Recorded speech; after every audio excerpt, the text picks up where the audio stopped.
A word to the wise, we are an explicit cop podcast tackling content with adult themes as well as entering spoiler territory. If you aren't caught up with us, then get caught up with us. Go listen back to the other episodes and read the fucking book.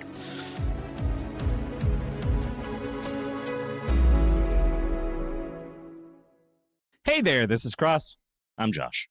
And we are Words and Whiskey, a podcast for veteran and novice readers alike. We tackle fiction novels and love to talk about what we're drinking. You should think of us as your intoxicating weekly book club. Yeah. I actually don't know if this is any good. I haven't tried it yet, and it is a non-alcoholic beer, which I don't athletic usually is fuck it? with. Yeah. Lemon Radler. I don't know. not Someone had left that a bunch of them at my place, and I'm like, it's morning. I should probably go for one of those NAs. It's noon now, practically. That's not bad. Yeah. I like that. It Cool. tastes good. Athletic does a pretty good job. Yeah. The only problem that I found with Athletic is that like I don't there's some ingredient in there that they use that gives me a little bit of a gut rotty feeling if I have more than one in a day. Okay, yeah. So like some days it's like I don't want to drink anything, but can only do one of those. Yeah, of course. Yeah. I've never had more than one non-alcoholic beer in a day, I think. I'll usually do like one NA in a situation like this, or if I'm like, man, I really want to crush beers, but I don't want to get drunk, I'll have like one NA, and then I'll switch to like a session IPA that's like 3% or something, But I didn't even realize Athletic was like widely available. Because it's brewed in San Diego. So Yeah. I don't know. Yeah. I would say they're probably the most notable, like specifically non-alcoholic brand. But Okay, that makes sense. I think they have two. So yeah, they're brewed in, let's see here, Milford and San Diego. I don't know where Milford is. CT. What is that? What state Connecticut. is that? Yeah. Connecticut. Yeah. Milford, Connecticut, and San Diego, California are their two breweries. So yeah. Makes sense. I generally like their stuff. I think they're pretty solid. So yeah. I like the idea of like a good non-alcoholic beer. It's nice to have the option, but also I don't love the idea of just drinking makes you fat bread water that doesn't get you buzzed all the time. But sometimes it's nice. So, what's crazy is the not fat bread water is less calories more often than not than soda anyway. So it's like, yeah, exactly. It's better for me than having a Coke, So, but I do have a Coke in the fridge. Fuck. Yeah. Yeah, exactly. And I'm generally also not a super soda person, but this weekend this week rather, with all the kids around, I was like, well, I'm not going to drink all the time. I'm going to have all of a Coke. And I was like, oh, that was 140 calories. Oh, no. But it's tasty. It's so good. But like, oh, God, I can't do more of that. But I want more. But I wanted to make a recommendation if you guys are chasing NA beers out there. If you like Corona, the Corona Zero is incredible. It's perfect. Really? I have not tried the Corona Zero practically 1-to-1. Okay. I gotta get some Corona Zeros. I'm trying to drink a little less. Not like I'm not a quitter. Right. I'm not. But I am trying to cut back a bit, and so some Corona Zeros by the pool sounds pretty nice, actually. Yeah, Corona Zero is great. I think it's Corona Zero is the name. Corona Zero, drop a line in there. Yeah, or Cero. Speak a little Spanish. Yeah. But yeah, their non-alcoholic is great, and then the Samuel Adams non-alcoholic hazy is also very good. Those are my three go-tos. Some Athletic, a little bit of Athletic, the Corona Zero, and then Sam Adams hazy. All right. Yeah. I'll check them all out. Yeah. Are you drinking anything for this? I am, since we're less morning for you. Yeah, it's way less morning. It's 3 p.m. That's drinking time, baby, on a Saturday. Yeah, exactly. This is Frank the Dank, West Coast style IPA, 6.2, pretty standard, out of Charlotte, from Lenny Boy Brewing. But a nice little, I like the can a lot. Kind of cool little art. Yeah. Picked it up. I've been to Lenny Boy once, but forever ago. Yeah, I'm a firm believer in buying the book No, I'm a firm believer in judging a book by its cover, honestly. And especially a good beer. can. Yeah. Yeah. The beer book is judged by the cover 90% of the time. Because at the end of the day, it's beer. Right. Exactly. And tastes good. Tastes good. No complaints. That said, today is our 5th episode of Demon in White, talking about this, of course, by Christopher Rocchio. This week, we're reading Selene or Selene, if you're someone, through the first steps. With that, Josh, quick vibe check on this week of pageantry. Yeah. We're back in fucking Borasivo again. But it's bigger and worse. It's bigger and way worse. Yeah. This is such a we went straight from Aliens to Pride and Prejudice just in a week. And I dig it personally. I need a little break from all the action. Just do some talking, some yapping, some stuff. Yeah, it's good. It's a good yap sesh. It's a good. We get some fill-in details on a lot of different things. We get some exciting stuff. We get a little bit of background. We see some of the political kind of elements at play more naturally. We get a little bit of a chance to actually kind of see where Hadrian's head is at with like some of the vision type things that have been existing. Mm-hmm. We start to see kind of a certain future start to fall into place. We get to meet. We get to hang out with the Emperor a bit more. He's kind of chill, actually. Yeah, not as bad as we thought, but perhaps not the chillest individual. Not shockingly. Yeah. I thought he was going to be way worse, personally. I'm like, I'd hang out with this guy a little. Yeah, yeah. If he asked me for a drink once every month, I'd be like, yeah, sure, okay, let's go. Yeah, it would be a very difficult drink for sure. Very scary, but hard hang, but a hard hang, but not terrible. Yeah. It's like hanging out with like your girlfriend's dad, it's like, which at the end of this, very much so. Yeah, there's a little bit of that going on. Yeah. Yeah, cool. It's a fun little section. Can't wait to talk about it. So we can just roll right in. Roll right in. We kick it off with our chapter here, Selene. And we pick right up from last week with the Emperor entering the room, basically very dramatically, guitar and drums accompanying him. Again, the in our heads. Yeah, exactly. We get his long name again, and I love that Hadrian just addresses him. He's like, and so forth, to not repeat it again. But also, it still would take up like a page, basically. Yeah, exactly. Right. It's like, man, I'm trying not to inflate my page count here, but it's how Christopher Rocchio is turning in his homework, is by writing this extended title. I feel like the editor was like, we got to cut a couple pages, and he's like, fine, I'll just say and so forth instead of the last 3 pages of titles that I had. Yeah, if we consider the rest of the book, it's like, oh yeah, okay, we could shorten it for the rest of it. We do get Maria Agrippina's full title, of which I don't think we had gotten up to this point. It's not too crazy, but she's Empress, like mommy of Shakespeare, I think. Yeah, mommy of Shakespeare. Empress Consort Maria Agrippina, House Avent, Princess of Avalon, Archduchess Duchess of Shakespeare, and Mother of Light. Mommy of Light, Deuces of Shakespeare. Yeah, that's Deuces of douches of anyway, douches of Shakespeare. for sure. But we get the details that this kingdom is very much like the old kingdoms of Europe, of marrying into their own family and the cousins, because they also have the gene editing to do so. So like, I guess. I love whenever they like, it pans over to the which people was it? But basically the ones that think that they will bring the like final god emperor that rebirths Earth, and they only marry within their like direct bloodline, and they're all just twins. It's just like 40 twins just standing there. Mm-hmm. Who was it? It wasn't the Jadians, was it? No. Hang on. Let me double check.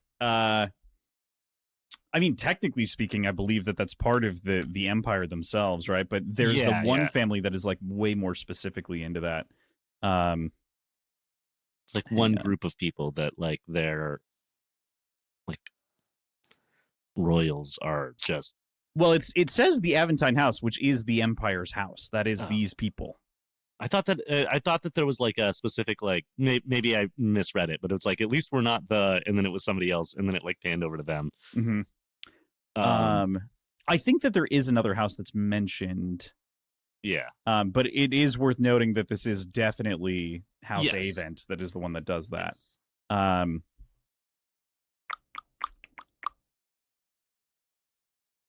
Because he even mentions like Philip and everyone else, but... Philip and Ricard, and the rough page count from this is like 235, which doesn't always line up, but it's close generally.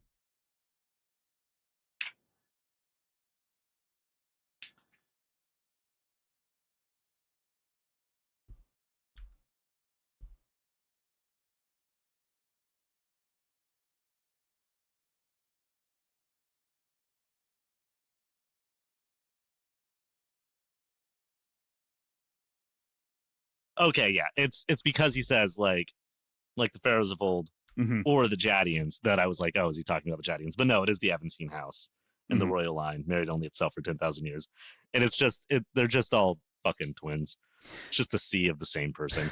Yeah, and we can bring this up now because it applies, of course, but we find out later too that like none of them end up having children. None of them are allowed to have children unless they're the emperor. So there's no like pretender children out there to come for the bloodline or anything like that. Yeah, very interesting. Also, we find out Hadrian wants to be a daddy later. That's fun. Yeah, and plays into a lot of the tension throughout. You know, it's worth. We didn't say this in sort of the vibe check of this week, but this week is also really, really fixated on Velka and Hadrian's relationship. Very much so. Yes, in sort of the depth to which they kind of explore that. And we get like an up and down tension arc basically within the spectrum of this week, specifically kind of starting out here, where like Velka's like, no, feel free to like go free and like do whatever you want in these different moments. What's the point of all this? Sort of gallantry, all of the garbage. Yeah. I did want to bring up just the smallest note within this. The emperor also leaves very quickly and is compared to Oberon, which is obviously like a Fae reference to Midsummer Night's Dream. Shakespeare, we're getting that within like a page or two of Mother of Shakespeare being, mentioned, and Shakespeare obviously being a planet within the system. Hadrian often attributing just about any poetry to Shakespeare, whether it's right or wrong. A lot of the time, yes. Much of the time. I mean, especially when you consider that, there's a good argument that Midsummer Night's Dream is mostly like just stolen off of the backs of other mythology, but what writer isn't borrowing? So for sure. Yeah. I'm gonna write something 100% original with no inspiration. And yeah, exactly. And it's not gonna be good. And it's not Jurassic Park, I swear. I swear. Again. Don't look at it. This is they made dragons in an amusement park. We based off of dragon blood in a leech. And this is trapped in tar. But it's fantasy. Importantly, it's not it's dragons. Yeah. And they spared no price. His name is Porkmond, that runs the park. Anyway, it's a very it's kind of an interesting. What's up? Porkman. Sorry, it was the dumbest. It's like as opposed to Hammond. Yeah. Okay. It took me a second, but it landed. It was a slow roll. I was just nudging it out there, hoping that it made its way. It will still be starring Sam Neill. Yes, absolutely, absolutely. So Hadrian also reflects, through a lot of this chapter internally, a lot about like feeling alone, a man, an island to himself. Before we pick up with Polino and sort of the variety of the different people that are here with him that are excited to be here in this presence. But he's greeted then with a calling card for a dance with the princess. He's searched again for weapons before he meets with Princess Selene herself. There he greets her in her coterie and is asked why he hasn't worn the crown, and it's for humility's sake, it seems. Yeah. Our humble Hadrian, of whom I would never define that way before. Yeah. Not melodramatic at all. But even in his humbleness to not wear the crown, it's kind of like a self-satisfied knightly. It kind of is, right? Yeah. Like it's a man. Okay. Why I shan't extend my triumph beyond its moment. All right, just wear the fucking hat. Yeah, chill out, buddy. No one's that worked up about it. Yeah, exactly. But no, I mean it's a moment where he gets to be as much as Hadrian likes to like go on about how he doesn't want to be a palatine, a lord, he doesn't belong at court. He loves this shit. Mm-hmm. Like he hates it, but he's in his element. He's doing his courtly dance, and he's being dramatic and noble and navigating all these things. Yeah. This is what he wanted to do. You know, like he wanted to be more in. I mean, I shouldn't say want, but if we talk about Hadrian and Empire of Silence, he was more prone to like something like this as opposed to like the gladiatorial arena. Exactly, and now he's came through the gladiatorial arena onto the other side, basically to become a little bit of a politician, a little bit of a flunce, you know, an aristocrat. A little bit of a flirt, you know what I'm saying? He do be flirting and maybe not realizing it entirely. Acting like he's not, but he is. Yeah. He's like, I wanted nothing to do with her, and I couldn't stop thinking about that vision. You know what I'm saying? Yikes. I remember I see this young woman in front of me, and I think about, uh-oh. Yeah. Hadrian, you dog. Yeah. Yeah. But really, that's on Brethren and the Quiet. Why were they watching? Why were they giving him that? Why were they of all the things in all the futures? They're like, hey, check this shit out. Check this one out. This is actually kind of sick. Look. Yeah. Yeah. You like? We give it. You like? We give it. All you have to do is maybe blow up a sun or something. Maybe blow up some. So. That said, Hadrian gives Alexander some mostly high remarks on the efforts as he's dancing around with Selene, of course, as he kept him safe and allowed him to plan as he's talking. But in this moment, he's also struck by old memories of Borisivo and Anais Mataro, remembering a similar request kind of from before as this sort of plays out. Not in the same beats, but ones that rhyme, as he even says later. And even Lorien suggests that maybe they had intended to marry the prince, kind of echoing back to that moment and seeing that it wasn't truly the prince after all. It was the princess. If this worked out. Yep. Just Hadrian keeps being forced to marry these beautiful women. What is he going to do? What is he going to do but maybe marry one of them? Oh, man. Not again. Yeah. Oh, darn. Shoot. And this time, I can't say no. Rats. Oh, Valka, ooh, I don't want to, ooh, I just don't want to, ooh. You know? It very much feels to, though, ooh. It feels like a Family Guy sketch in that kind of way, where it's like, but, I don't want... the emperor, he's the emperor. He's the big boss. What gonna do? Also, you don't want to have a kid. I can't have a kid anyway, but you don't want to have a kid. We'll get there. Yeah.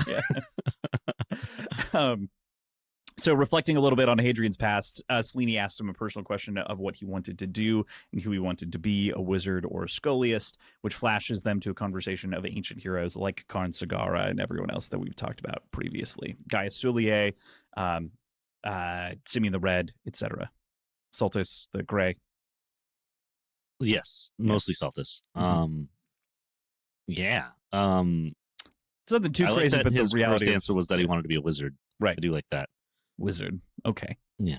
Yeah. And she was like, what? He was like, that's a trick. Like, oh, I wanted to be a wizard. Chicks love when I'm quirky. Yeah. She was like, the fuck are you talking about? Yeah, right.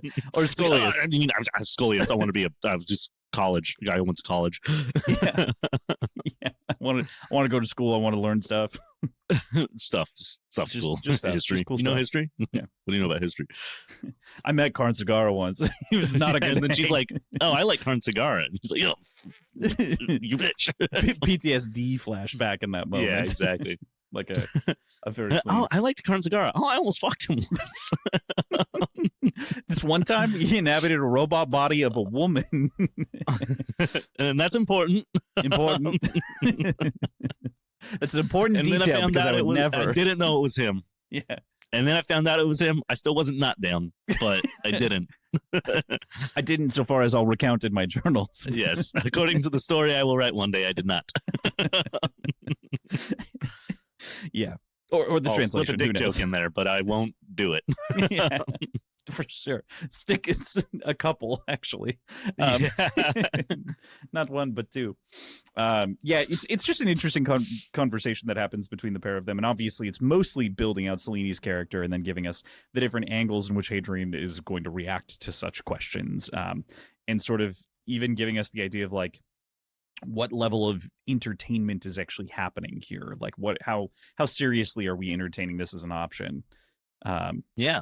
Or as a conversation. So I think it becomes clear pretty early on, like there's intention from Selene, but Hadrian's a little dense to that, or he's like not wanting to admit to himself that is for sure what's going on, but it's in his head. He's like, I'm getting Borsivoed again. Darn. Oh no. Yeah. Yeah. Very, very cautiously and easily. That said, the dance ends and Hadrian introduces Selene to the Red Company, including Ilex and Co., which leads to Hadrian realizing that Valka, of course, is missing as far as the people to talk about, of whom he also meant to introduce here. Selene then departs, hoping to see Hadrian again down the line, which we know the line is not that far away. Yeah. It's interesting. There's still like a bit of tension from Selene meeting the Red Company of like maybe disappointment, maybe just prejudice to a degree, but she handles it maybe a little better than like Alexander did for sure. Mm-hmm. And then, where Valka go? Yeah, where Valka go? Where's she go? Where's she going in a moment? That said, we can move into Cloud Gardens. The Cloud Gardens. Yeah, the gardens in the clouds. With that, we'll move into the Cloud Gardens. I love how this chapter opens with kind of this description of the night sky and with Lorien pulling Hadrian in on a question that really feels kind of, I think in any other situation, targeted towards Hadrian, like something Hadrian would have an answer to. Lorien even calls this out, calling him a classicist, right? Classicist, which is a great joke. Yeah. But one that, again, like a military commander best suited towards modern combat. We get all kinds of citations of different real living generals that we're aware of and some that maybe we aren't and that are fictional or happened in between point A and point B, including like Lord Wellington, Gustavus Adolphus, and whatnot. But it's kind of fun as he parades around with a little wine bottle as a sword for a moment. Yeah, I like Lorien a lot, just in general. He's kind of poking it around. It's just a fun time. Yeah, it feels so arguing about like comic book characters too. Like, I mean, yes, it's history, but he's like, he couldn't win a battle if he had his enemy's strategy plan in his lap, like, yeah, McClellan, I think is who they're calling out there. Yeah. So, very fun little moment.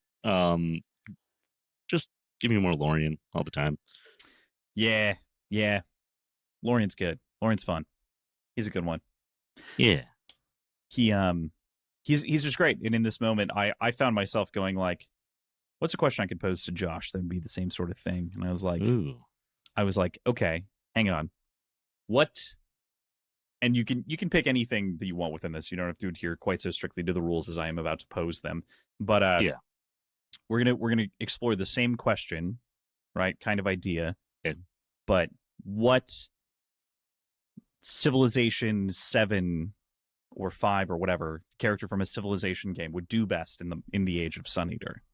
Meaning like Napoleon or Gandhi or, whomst ever among like the ancient leaders. Interesting. Would be the most interesting to plop down in the world.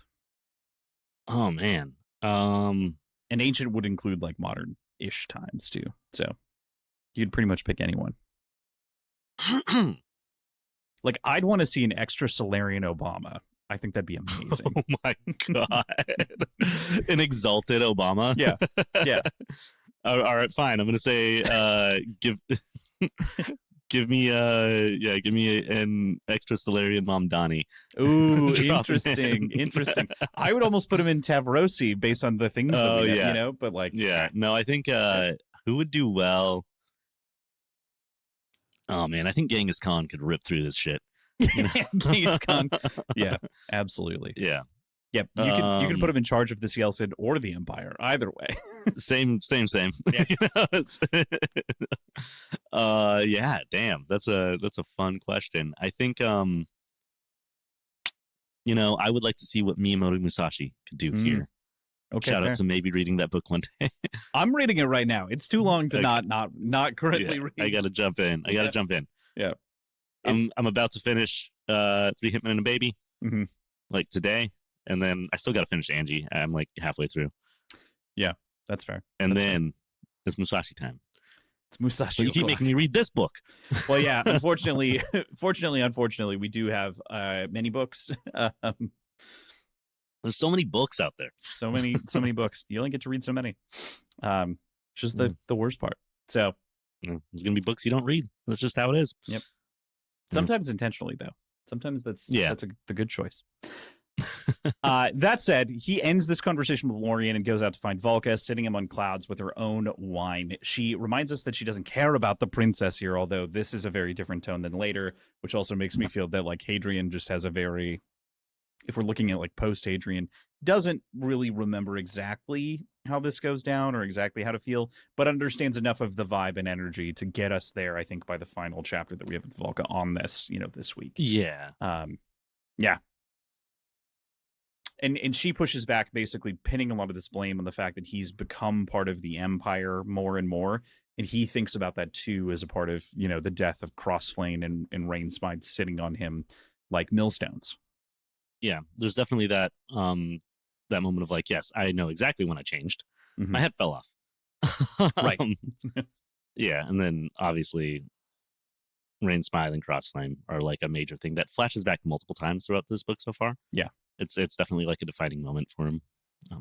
Yeah, I think almost equally so. Like there's his death, which is obviously important from a larger perspective of the way that he's approaching everything. But I think the realization that the Cielsen, that there was no negotiating with the enemy anymore, was not when he got his head cut off, but instead when Rainsmide was killed, and Crossflame in particular having his throat ripped out. Yeah. Despite weeks of negotiation. Wild. Yeah. Stuff. We should probably read that book. That book was crazy. Yeah. We could read that one. It's pretty crazy. But yeah, it's it's interesting to just kind of see like this moment decades into the relationship where she's still mad that he's still protecting her, and right. We get a lot of thought about how Hadrian's changed, and he's still barbarian, Is he more part of the Empire? Is he less now? But he's different. I don't know. Yeah, and unfortunately, the reality is that we really reapproach this later. So I think that we can just leave that here, because I feel like we get a firmer answer on the way that all of these feelings go down in a later chapter. In the end, though, he apologizes and reflects on his healed wounds, both from the quiet, Karn, and otherwise, kind of like we were just saying. And he feels like that piece is gone, as part of what we were just saying. So this leaves us on a really kind of precarious note as she is wrapped in his cage and brings up her hatred for princes, and in particular Alexander, calling him a brat, which then leads Hadrian to call him a brat as well, and an arrogant prick to boot, which, while not wrong, is a big oof when we hear that he's scuttling off in the background and definitely overheard as he was following around his mentor, trying to kind of play the role of introducer maybe at the party. Classic Disney Channel timing, Yeah. It's rough out there, buddy. Yeah, looking from the bushes, being like, oh no. Exactly. Well, he is a brat. Yeah. But they didn't get killed on the spot for insulting the House Aventine, so that's good. Yeah, at the very least, there's that, Yeah. They did Which we were worried about there for a second whenever Valka started saying stuff. He's like, don't. Yeah, bad, especially for you. Bad. I want to be sedated. I want to date a princess. That's where we go. Yeah. Fun. Well, with that, we can leave and move on to lions, because there are many consequences from those actions that will come to reap their heads and show their heads over the course of this week. So I love the sort of summary that we open up this chapter with. It's pretty straightforward of the intervening time. Weeks pass, many meetings. They're all boring. You don't want to see them. Yeah. But particularly the note on the Battle of the Beast from Hollow that ends up with the name Demon in White, which also is the namesake. We had maybe supposed in different directions, but in reality, the Demon in White is Hadrian himself. Yeah. And it is very fun kind of being in this tedious work. This debrief almost felt like the across the table lawyer scene in Social Network, you know? Yeah. Um, but yeah, it's fun to see him just kind of bat back at some of these dumb questions, being Hadrian, being a little shit. It's enjoyable. Yeah, exactly. He's not only like batting back, like Brethnak and Bourbon are just sort of like, obviously that's sort of the focus of this chapter is those conversations, because he's like, whatever. We come to find out as well that like they've completely raided the ship for everything that's worth, texts, things like that. They can find nothing on the Quiet or the Watchers within anything that's there. Brethnak and Bourbon are then pushing him for specifics and compare it to the Beast of Waaaay.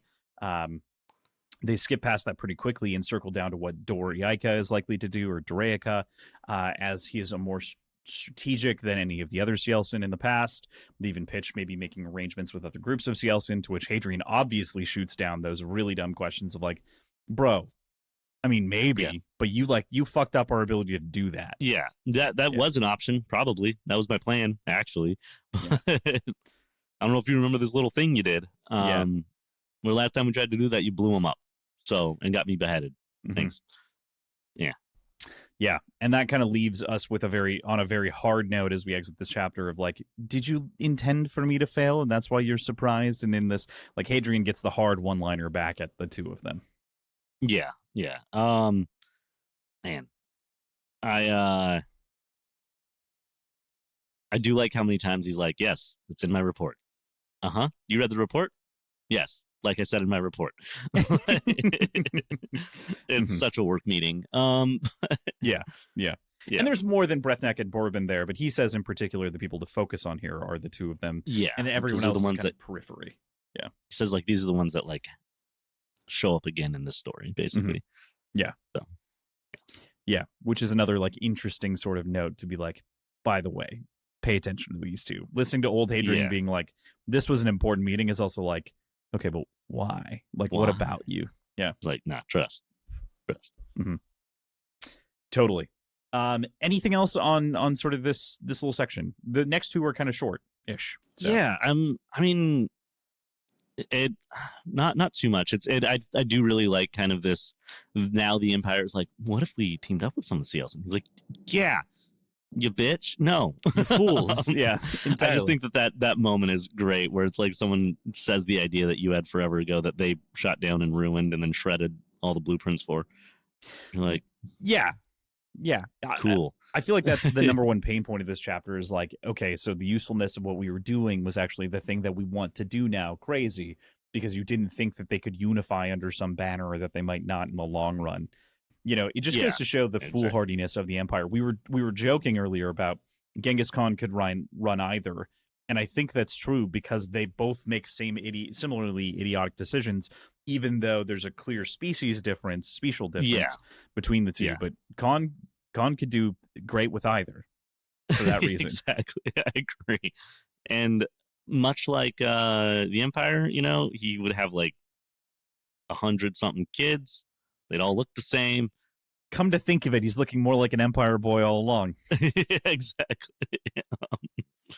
He would have so many kids, he affects the average height of an entire continent for hundreds of years to follow. Yep. Yeah. there is that. We'll move on then to There Are Endings. And we open on this obviously ominous title, but we're halfway through the book. So like there's less than halfway through the book. So there's no way, you know, like you're like, what? I also love this chapter is called There Are Endings. And then there's a line in it that's like, there are endings. This isn't one of them. Yeah. You know, part of me to reflect on that a little bit too is when this was meant to be 5 books, I questioned whether or not this was kind of an intended halfway point. In the whole series, as like maybe he had outlined it that way, and then obviously it grew past that, and all of the other things that happened. Part of me was like, I wonder if that was the intent here, or if there's some other delineating reason to name the chapter this, and then give sort of this internal like subheader. Basically. Yeah, like this was supposed to be kind of the end of that era, and then we move into the next. But I don't know where it goes, so I can't tell you nothing about that. Yeah, of course not. Yeah. But I did read all the books already. So I think what happened that is explains why you haven't read Musashi. it's been busy. Yeah. Yeah, no. Yeah, me and PJ actually have our own podcast discussing the later books. So that's fair. That explains how we got through it so fast. We don't know how to tell you. Oh, man. Oh, no. I didn't realize that I was the problem the whole time. No one tells me anything. That said, we open on this very ominous title, like we had said, that we're looking at here, following up with different members of the Red Company, kind of getting another like chill chapter, like we've spoken about before, all the way back when we were in Borisivo, right? And kind of in the arena, it feels very reminiscent. We get downtime, we get wine, we get company, we get hollow operas. Hadrian gives us this lovely note that he always collects his mothers as he can find them. I really loved that. Mm-hmm. That's probably like the biggest standout moment for me in this is the fact that they're watching like fucking some dragon knights and like a full blown like campy fantasy hollow opera that is mommy made. And I don't know. It's really nice that he's like, yep, every time we get a chance, I try and find one, and she makes new ones all the time. So like, I'll just find new ones and I'll watch my mom's plays. It's cute. Yeah, it's super cute. And then in addition, parallel throughout this entire scene is Polino really trying to focus and watch this, and everyone talking while the TV's on. Like it's hey, just like, irritated. Yeah, I'm watching this, guys.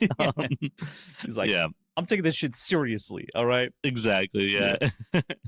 Hadrian sitting there. I also like the note that he never tells anybody that these are his moms. Right. Yeah. Like it's his own little secret. And Polino's like, this shit's good. And he's like, yeah, it's pretty cool.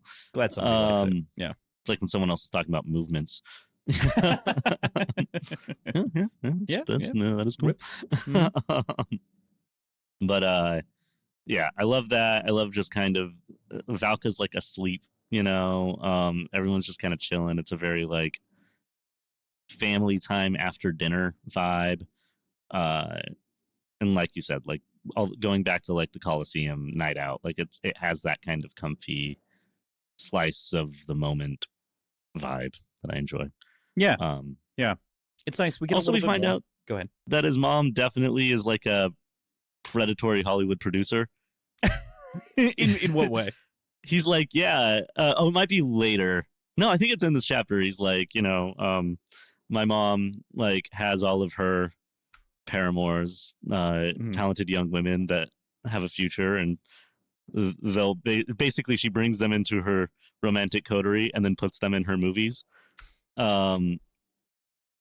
Is mentioned at one point. I think that is later. Come to think of it, I was coming back. But it's when he also mentally brings up Crispin and their lovers and thinking about that so. with Volka. But yeah, I was like, huh. So she's like, sleep with me and I'll put you in my movies. So yeah, that's tough. Yeah, because there's also a weird class system here, and that makes it really difficult. It's exactly. Bad. Yeah. Hadrian's mother of the star Weinstein. So. Tough. Yeah. Ugh. Yep. That's the society that this world exists in. So there we are. That said, I mean, like, again, this is like a very excellent warm scene. Alara lays it on about Alexander and how he's actually totally correct to have done what he did. Wasn't wrong to call him a brat, which is much to like Hadrian's chagrin. And he's like, man, no, I laid it on too hard, and I was doing it because I was kind of as a reprisal against what Volka had said. And like, well, elements of that are true. It's not quite as true as it probably is. And it also leads to Siren pitching to get out of here, maybe. And it seems like, especially over the course of the rest of this chapter, that she's kind of eager to call it a day, even because she feels really lucky to have survived and made it this far. In so many different ways. We get a lot of fun reflection on kind of second youths that they get as well, and how like these gene tonics and this kind of release on life works. Her nose is back to normal. Polino's young again, but they still feel age, like right. And where Hadrian's Palatine blood will keep him alive even if he wasn't half mortal for 700 years or whatever. They have these releases on youth, but it's not going to last. This will start to break down again. Right. And so it's like them wanting to be like, hey, we kind of want to use part of our new lives that we didn't necessarily think we were going to get to like go live lives. Yeah. maybe to do so, something with it. yeah, not just like sit here until they send us on another suicide mission. Right. Probably don't want to do Yeah. that again. Um, No. and Siren in particular, I think it makes the most sense to me out of everyone, especially given the context of Demons of RA and sort of the context that we have there. Like she's the one of whom seems to get, with Polino maybe, gets thrown into the fray the most directly and the hardest. Yeah. I mean, being asked to be the one other person that attends at Hadrian's side when you're going and hunting a giant fucking metal monster, I mean, that's not a recipe for a good time. No. And I mean, it's a testament to like Siren and Polino, Yeah, and how fucking good they are. But like, yeah, I would do that a couple times and be like, hey, I think I'm gonna retire. I think we've had a good party, and that's about it. Thank you for the skin cream. I'm going home. Um, Yeah. yeah. So Yeah. And subsequently, that leans into like Hadrian reflecting on his own mortality and sort of the 70 years that people used to live before, like you had been mentioning. Alara also mentions that she's tired, but like loves the fact that she also has lived this second life of youth and attending different classes and things that she never thought, like this fairy tale ball that they just had. You know, there's not only is this new youth, but there's like this whole different lease on life because of the way that they've been elevated within the class system. yeah, totally. And it's so interesting. Like I think about this all the time, just even in my own life. Whenever I get to do something kind of cool, I'm like, man, I did not think like that trailer trash kid from Fresno would be side stage at this show right now, or like have a bay view outside of my window, or you know, it's just like a lovely thing to like sit there and be like, wow, like this is a cool life I didn't expect to experience, and having that kind of from Siren, where it's not all bad, it's not all just like they keep trying to kill us. It's like, no, like I've gotten to experience so much cool shit I never even really comprehended I would. I was a slave in a fighting pit with my nose cut. Like that was it. That was it for me. And then now I'm here and I have a whole nother life ahead of me. It's sweet. It's nice. Yeah. Yeah. It's a, you know, we were talking earlier in the Devil's Cut about something that we'd want to see in Vox Machina season 5. And it's cutaways like this that kind of are those moments within this series, right?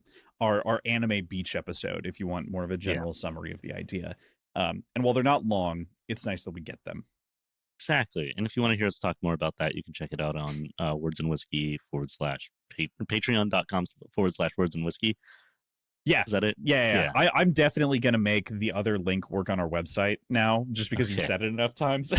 Yeah. Wordsandwhiskey.com, wordsandwhiskey.com /Patreon. We'll just link to Patreon. We'll just link to patreon.com / words and whiskey. Yeah, whatever you want to type. As long as you type in Patreon, whiskey, words, and a slash in any order. You can be in like don't make me buy all those domains. You know, like you can do anything. If you just headbutt a keyboard, it'll take you there. we can't do that. No, we can't. Yeah, it's a good little moment. I don't know how you felt about this.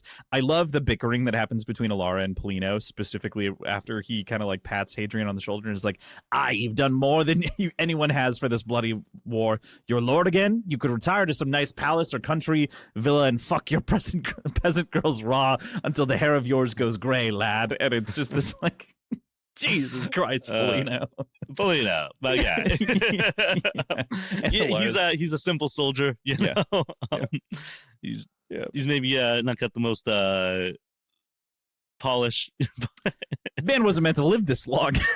No, you'll have to forgive my friend. He's a little old. Yeah, exactly. How old is he? Like 80? I don't know. I'm 200, but he's old. He's doing fine, but like not that great. Yeah, exactly.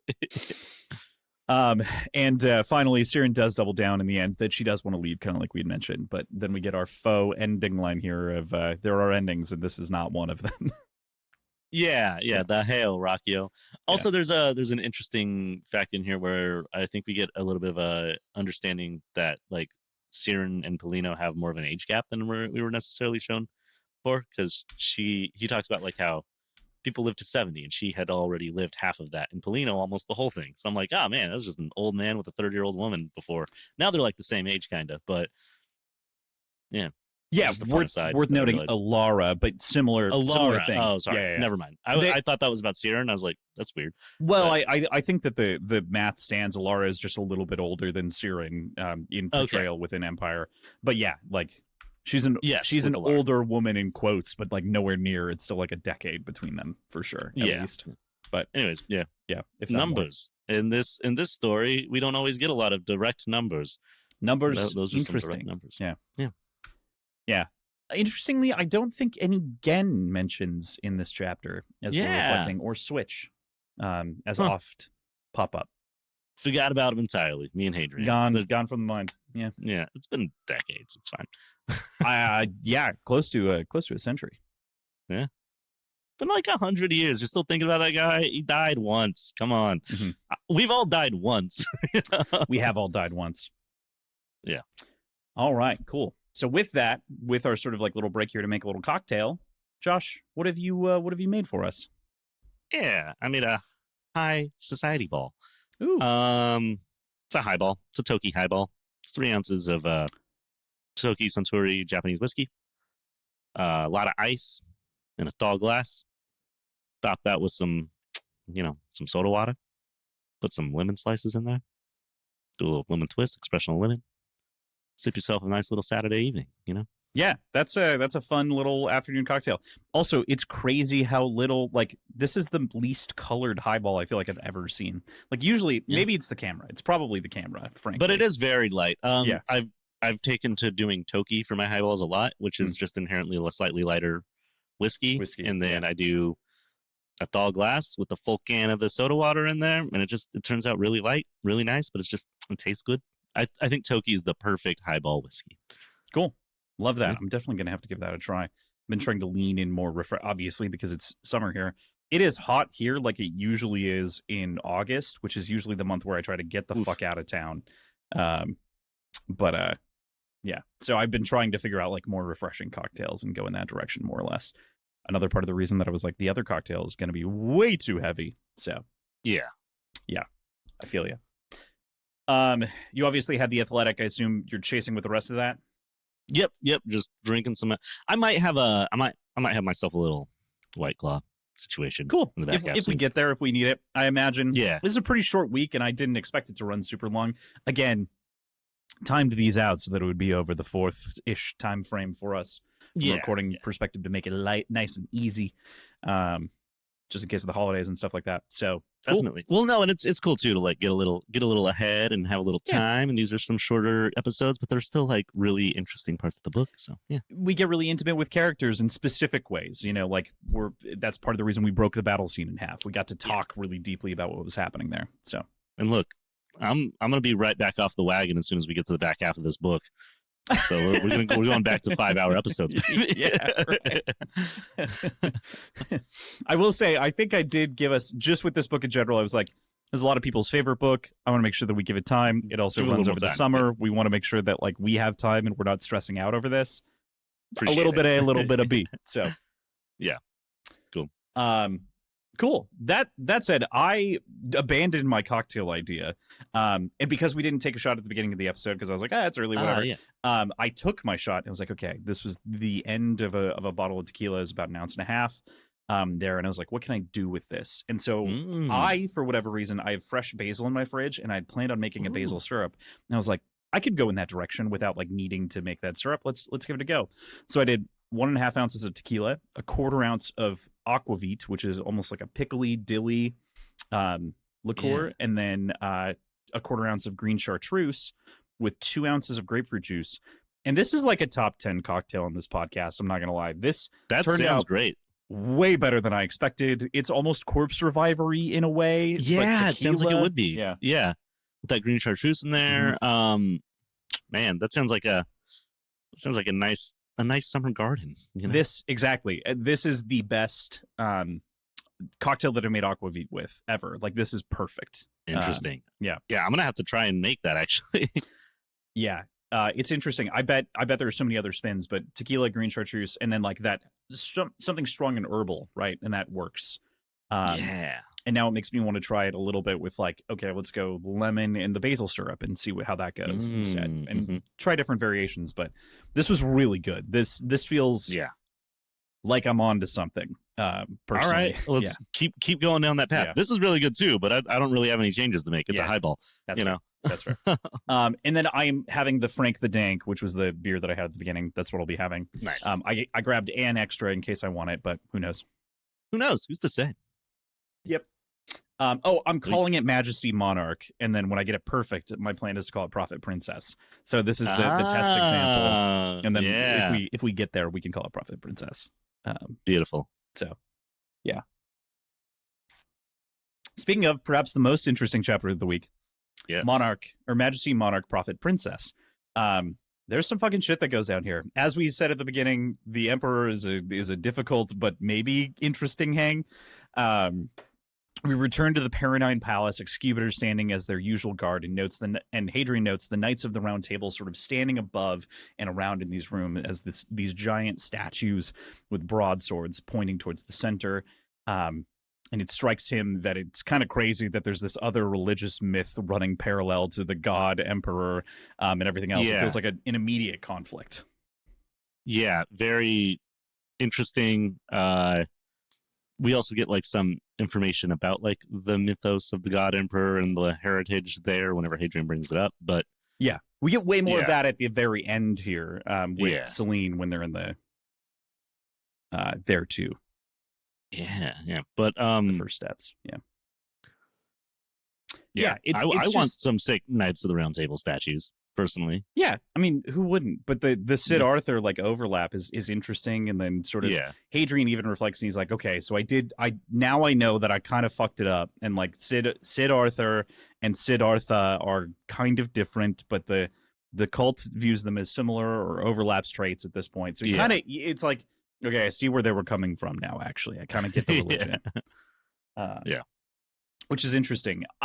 I actually went into a little bit of research because the guy that the Emperor stands beneath when sort of accosting Hadrian in a minute here is Percival. And I've read a lot of the myths, and I'm like, I don't know. And like Le Morte d'Arthur, I don't know at all about Percival by comparison to a lot of the other knights, right? Yeah. Do you know anything about Percival? No. Apparently, before Le Morte d'Arthur and a lot of the other stories rewrote Galahad to be the lead of the story to get the Grail, Percival was the original person of whom was supposed to get the Grail as a part of the story. But none of those myths were found in a completed or finished fashion. And so when historians and other people were like assembling the mythos, the matter of Britain, things like that we get into, there isn't... Percival is not missing. He's there, but like has been written out or rewritten out of those myths.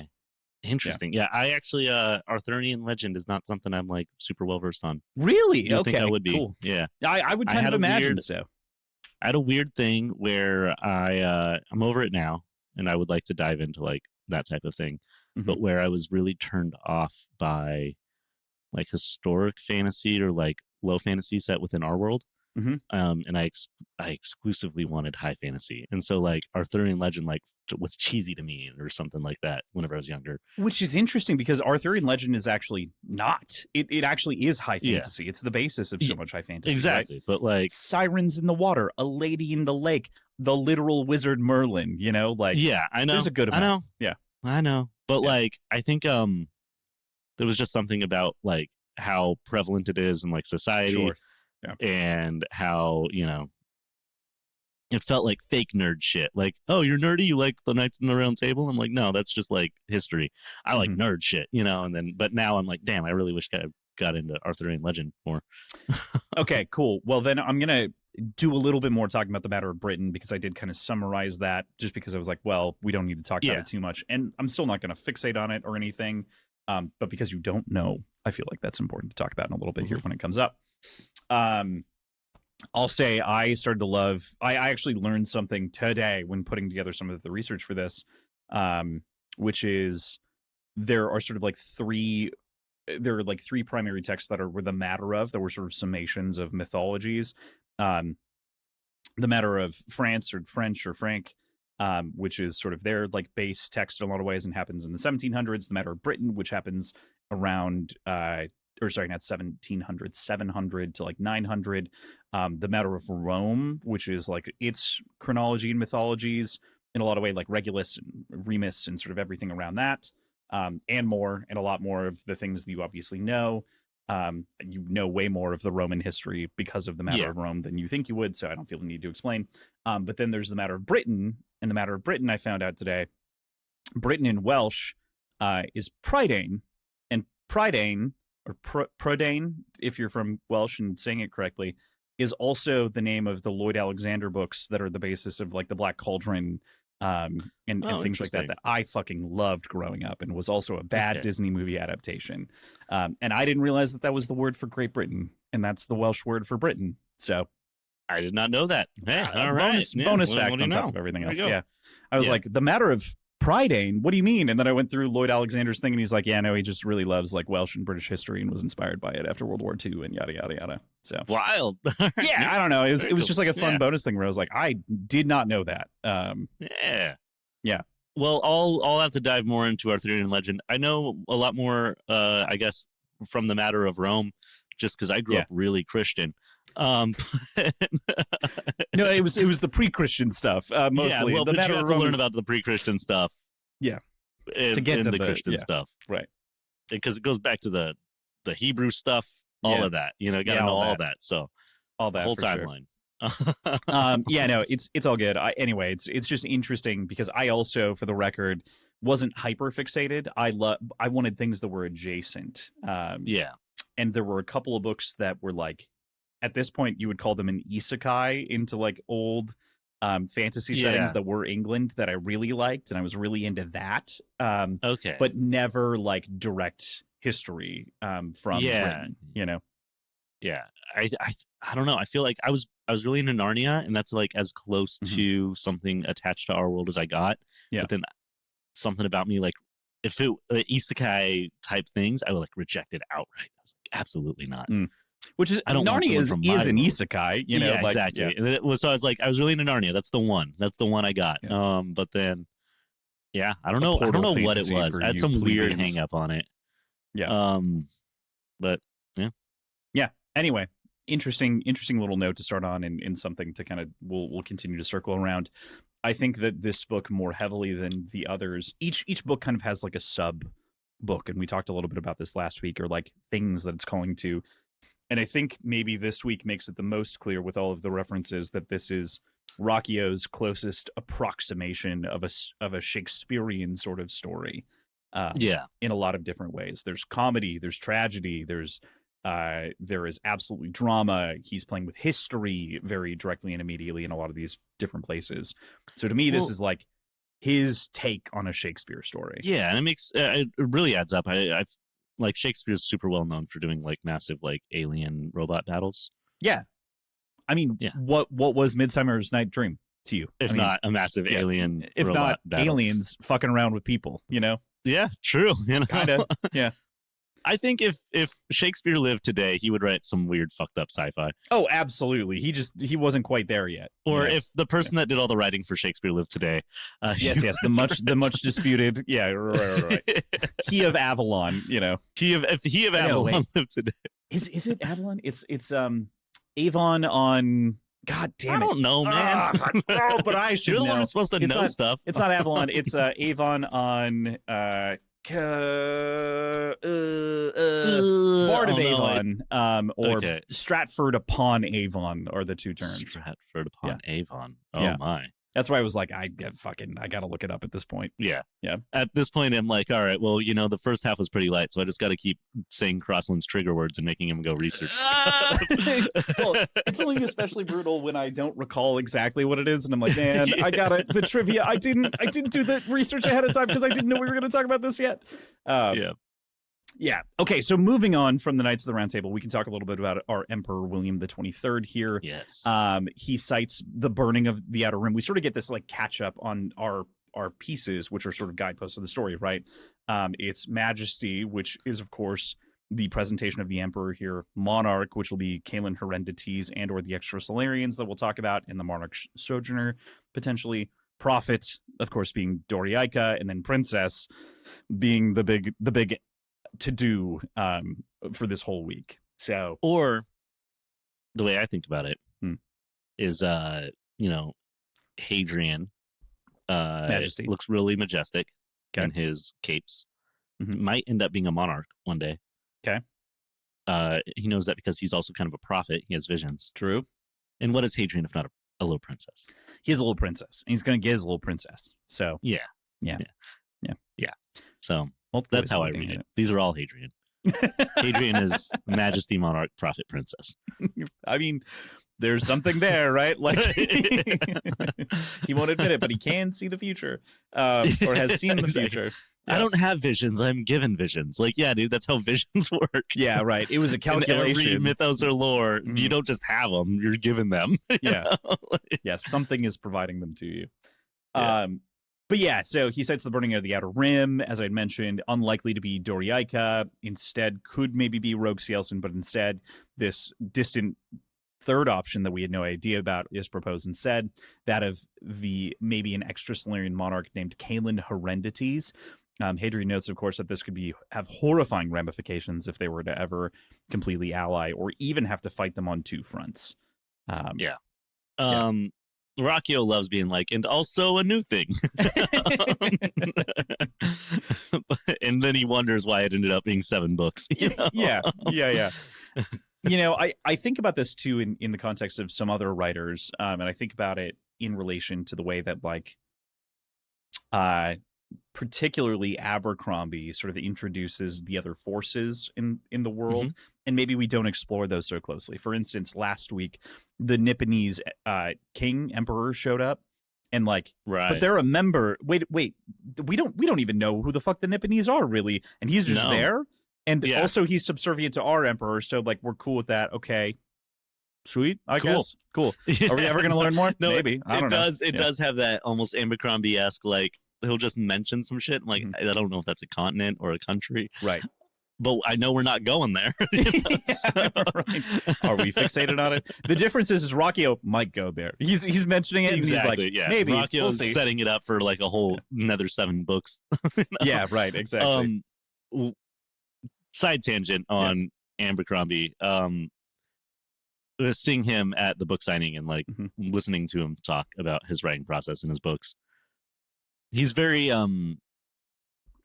funny, very charming, very self-deprecating, very kind of undercutting his own genius because he's a fucking genius. Right. But every time people would ask about something like that, he'd be like, honestly, I just wrote some stuff I thought sounded cool and I had no idea. So I love that. You know, we're over here like, oh, he's got this whole world and he just gives us these little hints at what's out there, but we never explore it, but we know it's there. And he's like, I don't know. I just fucking wrote stuff, man. I like to believe that Rocchio is like, I have to introduce all these things and have them planned so I could be like the great Joe Abercrombie. And Joe's like, name sounded cool, put it in. Yeah, figured it worked. Rocchio is like the kid with world builder's disease of whom actually wrote a good fucking story. Like, yeah, the one. Exactly. Yeah. Versus Abercrombie's like the guy winging it. Yeah, Abercrombie is like I feel like Abercrombie's the unfortunate, like. Okay, did you watch New Girl ever? I watched the first couple seasons. Yeah. Okay, in the final like 2 seasons. Sure. Nick, it comes out that he like has always wanted to be a writer, and he's always trying to write like these detective novels that are bad. And then one day he just writes a really fucking good one for no reason. Like it's not explained why this one's good, but just everyone reads it and they're like, this is really fucking good. And then he becomes like a famous author. In the end of the series. And I feel like that's almost Abercrombie. Like he just writes shit down and then like for some reason it's gold. You know? And then Rocchio's over here like plotting. And then but yeah, so it's fun to see these little things where like I think the outcome is similar. The outcome is the same. It's like I don't know if we're gonna go explore that. We might, but he probably has this whole lore and history and story for this. Or the other approach, which is like I'm gonna write stuff down, and if I got to go figure it out later, I will. You know, like, right. If we ever go there, I'll do it right. But like, we're not going there, so it doesn't matter to me. Yeah, it's it's like the Matt Mercer versus Brendan Lee Mulligan DMing style. like I think Matt wrote a world. Mm-hmm. And then Brennan's like, you tell me what you want to do, I'll make shit up and it'll sound like I knew what I was doing. Let's go. Yeah, exactly. Like, yeah. So cool. It's fun. Sorry, we should talk about this Emperor, I guess, not about Joe Abercrombie. Well, no, I mean, it always comes back to Joe for me. Directly connected. I mean, the Emperor is this imposing figure, and he's mentioning Kaelin Heredities, and he kind of introduces this idea. Anything on your thoughts on the extra Solarian threat that's now being presented? Yeah. I love the extra Solarians in general. Mm-hmm. I want more. I want extra Solarian Cielson. Terrifying, scary, wild. Great addition to this story. But also just give me the weird people again. Bring them back. Put me back in cyberpunk meets body horror. Like, I want it. I like it. I need some more of it. So having a Cielson threat, like a unified, not Cielson, extra Solarian threat, possibly a unified extra Solarian threat. Like, I want to experience. We've never fully just fought the extras, right, up to this point, and I think that sets up such a cool villain, such a cool enemy, such a cool possibility for action. Which I was cautious about whether or not I thought Rockio had the good action in him in the first book. I was pretty immediately proven wrong in the second book. Yeah. Book 3, he's fucking killing it in the action front. So, like, he talks about, hey, there's some extra Solarians on a ship called Monarch burning the fucking stars. I'm like, hell yeah, sign me up for that. Throw me in. Like, we could just do that. Like, Cielson are cool and all, but, like, that sounds so sick. So, yeah, absolutely. I mean, it's another interesting wrinkle, right? And I think, considering the story did broaden itself out in extra 2 books, there's a good chance that we have extra threats in there that maybe didn't exist in an initial outline. So, yeah, definitely. And I'm super excited to get into like the Doriaika of it all. But like, throw me as. Don't throw me too many wrinkles, but if you're gonna throw me a wrinkle, it better have robot arms. You know? That's all I'm saying. Because I'll be sad. I truly don't know. He's mentioned a lot. They're mentioned a lot. I truly don't know if we'll get more Karn or much more Karn. Yeah. I want more Karn. There's even a mention of like Karn being mad at the end of his life. That may have been in the last chapter, actually. Whenever they were kind of discussing age. Insane. Yeah, they talked about insanity. There's also a subtle note there that maybe Hadrian's immortal as well, with tucked in there. Like, he talks about living long enough to become insane. He's like, maybe I will be someday. And that's it's we get this implication that Hadrian not just doesn't die, but can't, Right. And this implication that Karn is still out there. However far from now Hadrian is writing this. Right. Like, it's not Karn is the oldest person I knew. Karn is the oldest person in the universe. Right. Currently writing this. Yeah. And that's so I want more extra Solarians, but god damn it, do I want to meet Karn again.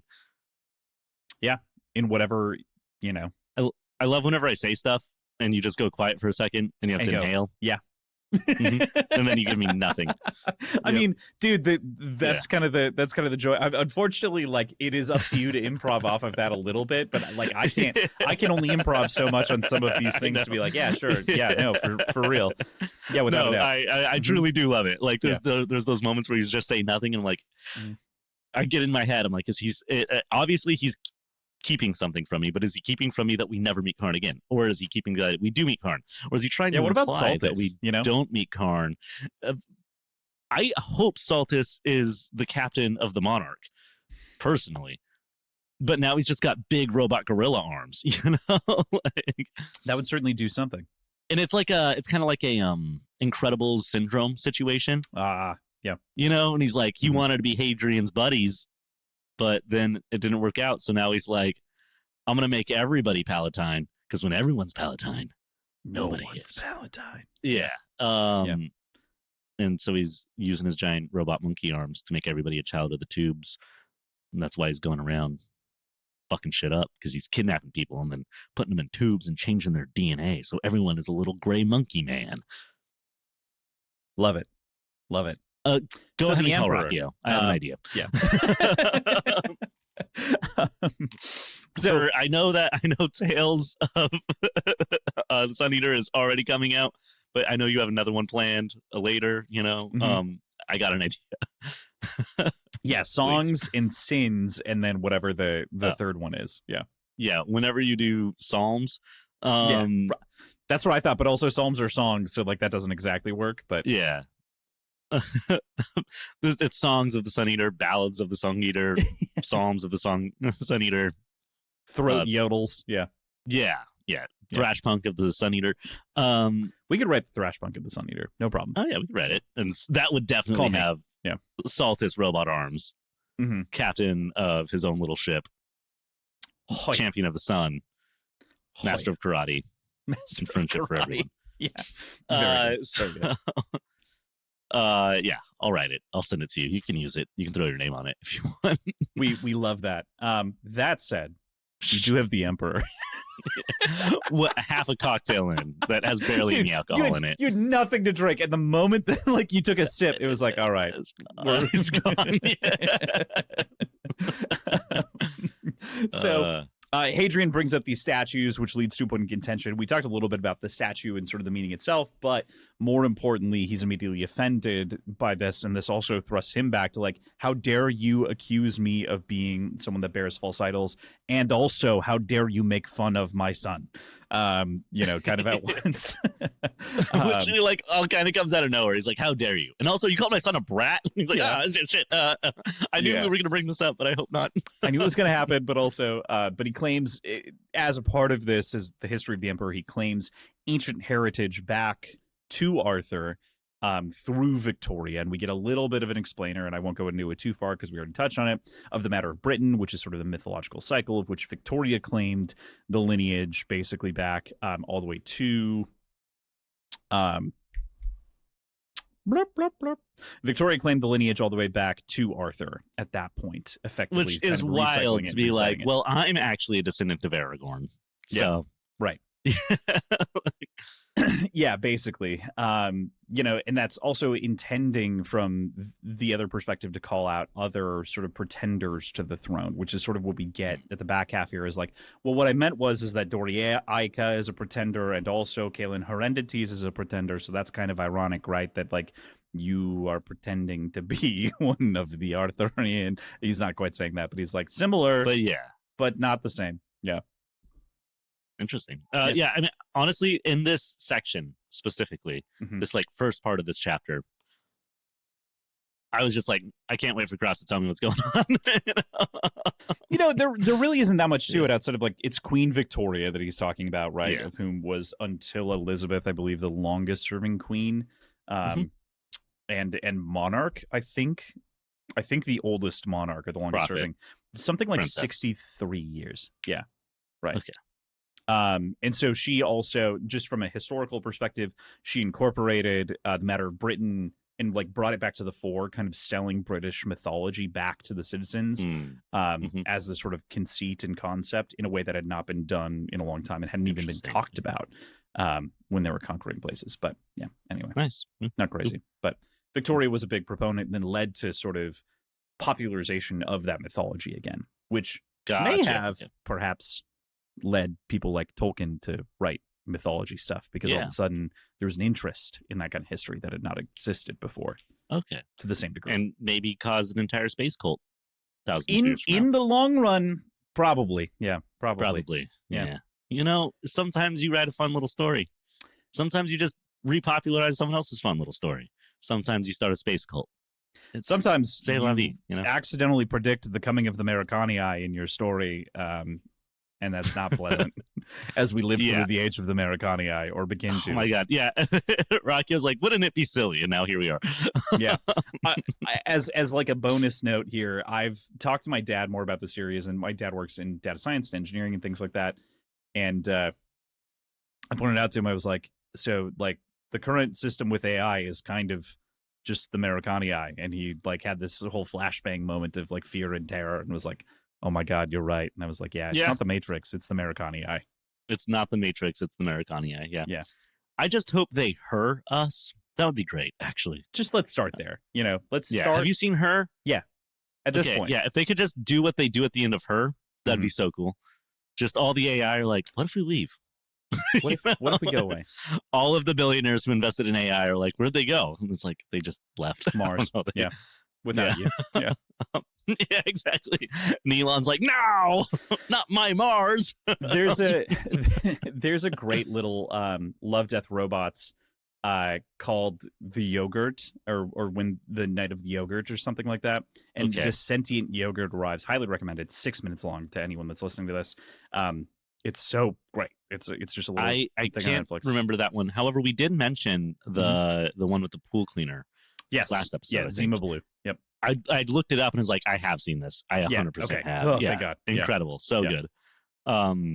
Eventually dives back in, deconstructs, and becomes the pool cleaner again. That I was like, yes, definitely, 100%. So good. Yeah, very good. The yogurt one, though, just for people's sake, is like the yogurt becomes sentient, becomes intelligent, can't completely control humanity, and as such, like views us as like unreliable variables, and so has humanity build rocket ships that look like yogurt cups that fly to other planets to settle for themselves because they're like, fuck this, you guys suck at listening. Yeah. Man, what a wild. We live in a world where anything can get greenlit. You know? Yeah, even a 6-minute sentient yogurt special. And yet they keep canceling all my favorite shows somehow. Yeah, right. I mean, hey, it's 6 minutes. You know, no, whatever. Exactly. Love, Death, and the Robots. Right. Great, so fantastic opportunity for art in all forms. But yeah, and the again, Emperor, many written by Joe Abercrombie. Yes, the Emperor. Yeah. Right. More on the Emperor. Joe should write a fantasy novel, honestly, based off of what I've seen from what he's done on Love, Death, and Robots. Yeah, man, that one where he has the guy kill all the rats and like the little like super rich like fate, you know, like murder bot thing, you know. Yeah, you should probably write something about a wizard banker. Crazy idea.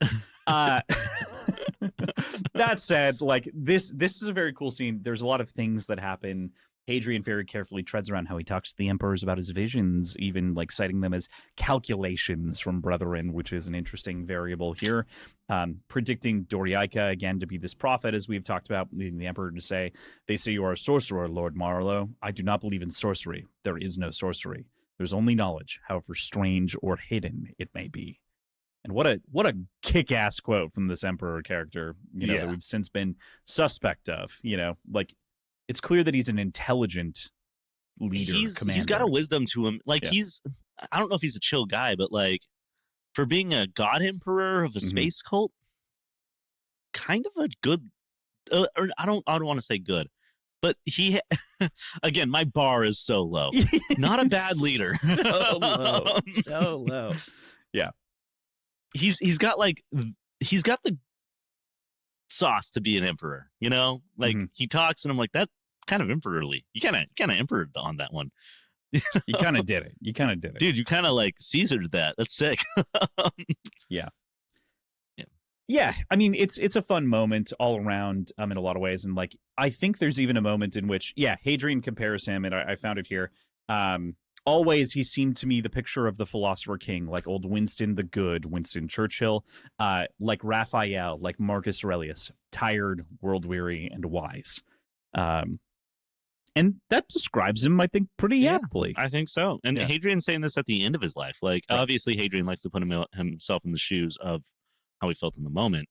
But, like, he's not like, this guy was pretending to be smart and he actually fucking sucked. He's like, no, this guy was really wise, world-weary. Whether he's a protagonist or an antagonist to the story yet remains to be seen. I have my opinions, but like he respects at the end of the day. Yeah. This is somebody who takes his role as ruler seriously, sees his subjects as, you know, his responsibility to a degree, even though there's all of this separation and evil within and the vastness of numbers immediately, like whenever people become statistics, obviously that's its own whole thing, and that's impossible ruling an empire of trillions upon trillions. But there's an innate resent that I feel similarly to what you're saying towards leaders of a type, right? And we kind of said this and voiced it, especially with like Alexander being like, oh man, the prickish kid, even with Hadrian initially being the prickish kid of a class system and a caste system in such a way that he feels supported, but instead to see this painting of William the 23rd of Avent, the House Avent, and all of his other titles,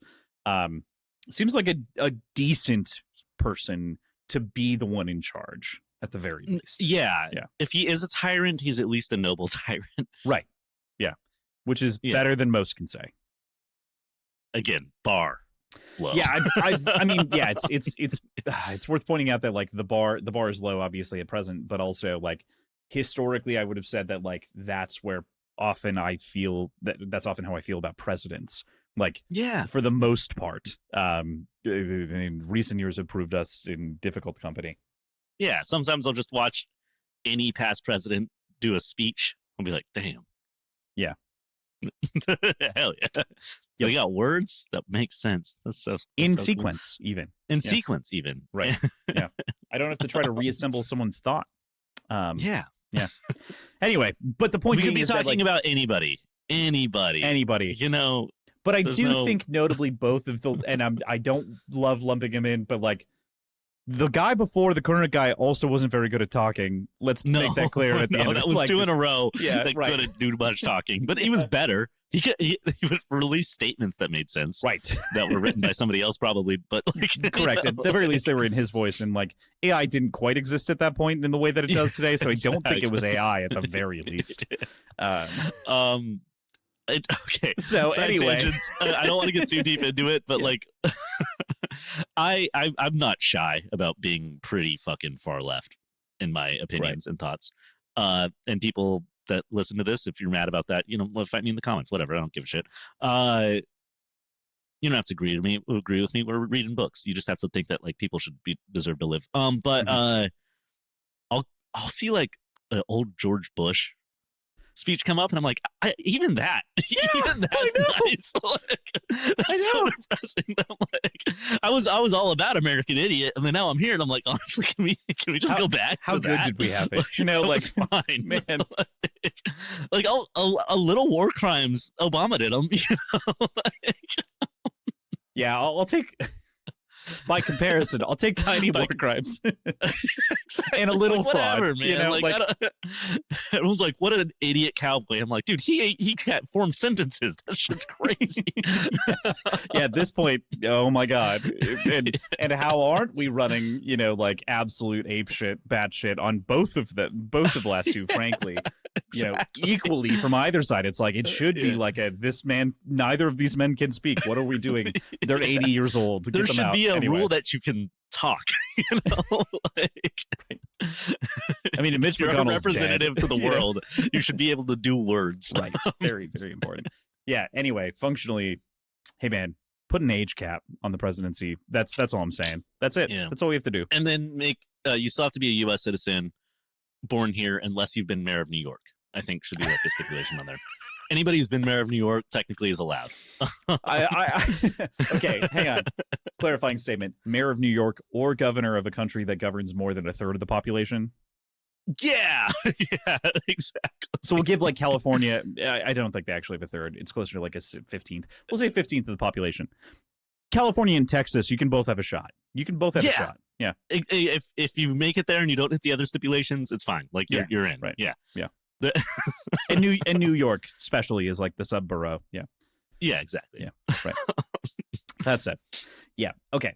That is the 28th Amendment as we propose it, or 29th Amendment. Yep. Technically, I think man, there are a couple of amendments that have not fully been ratified that have passed, but yeah. I don't know, man. And that's on the rats, if you think about it. It's on the rats. That said, we're going to wrap up this chapter that we decided to make the fun chapter for some reason. Even though it was the fun chapter innately, which is crazy. Like this is the most interesting chapter that we probably had the most to say about. I had the most to talk about, but then I just started saying other shit. Yeah, right. I was like, we were an hour and 10 into it, and I was like, man, we're gonna like really knock this out really quickly, and that had nothing to do with anything else, but then it was like, man, we gotta get the rat's ass in here somewhere. all right, so that said, do you have anything else to say about the emperor talking about Doriaika before we get to the princess and the war council bit? I don't think so. I think it's an interesting moment. I think it's cool to see that the emperor, for all his cult leader emperorness, has a level head, is wise, is smart, is calculated, is somebody who's actually good at what he's doing. Right. I don't think he's good. I think he's good at being emperor. Right. Yeah. So totally. that's it. Okay. Well, then we can move into sort of the end of this here. He goes on to explain that many among his council believe Hadrian to be no better than Caelan Herendites or the Cielsan prophet Doriaca, but he knows better, giving insulting his son wasn't a move like a pretender to the throne might make. He gets to his final proposal with all the gravitas that the emperor holds and suggests engagement between Selene and Hadrian, reminding Hadrian again of that vision of her underneath him, the throne, her at his right hand, everything else that entails. Ultimately, Hadrian does accept the seat on the council and the engagement as well, which is sort of crazy. I mean, the emperor said so he has to. Mm-hmm. He has to cross. He doesn't have a choice. He doesn't want to. He has to. She's not even pretty.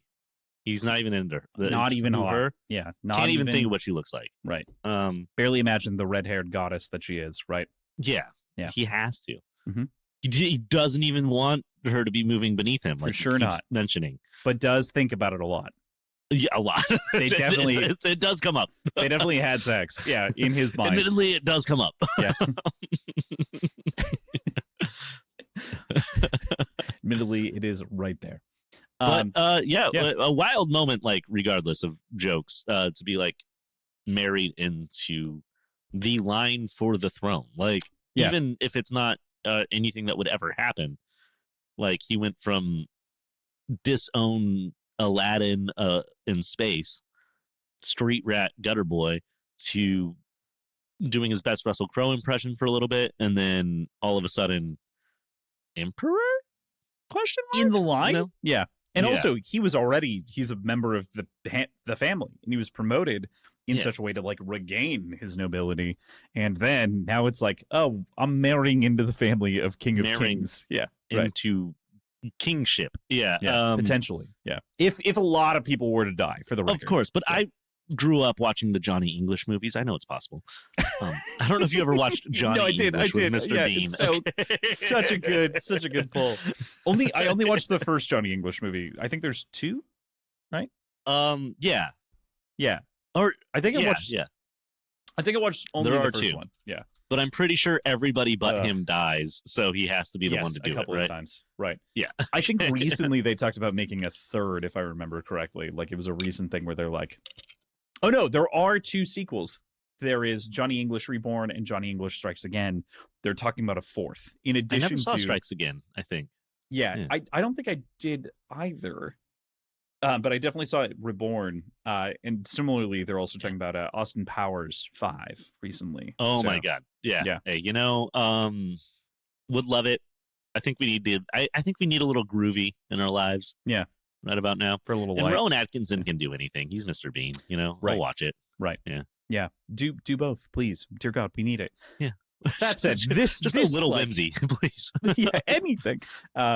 This moment is very dramatic, both from the engagement perspective and the council perspective. I think is also something that kind of gets under thought about here. Is he's like, I want you to be responsible. I want you to, like, be the guy who can call out Titus Hauptmann on kind of his actions. So all of a sudden, he's being promoted way past station as he had previously been. Yeah, and it's interesting because people were already pretty mad about where he is. Right. So to have this accelerate him past all that, like, people are going to be big mad, but also makes him a little more untouchable.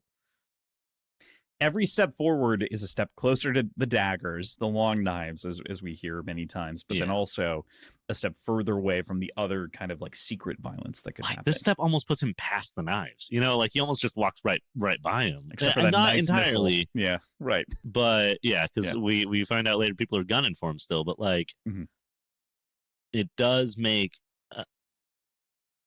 shuffling away a war hero is one thing, but, like, someone married into this house, that's like it makes it like kind of like with the Urtani. He's like, we have to televise this, we have to make them very important so people can't just show up and assassinate them because we've raised too many questions. It pushes him kind of past to a degree where he's easily discardable. So it's a bigger target, but it's a smaller target also.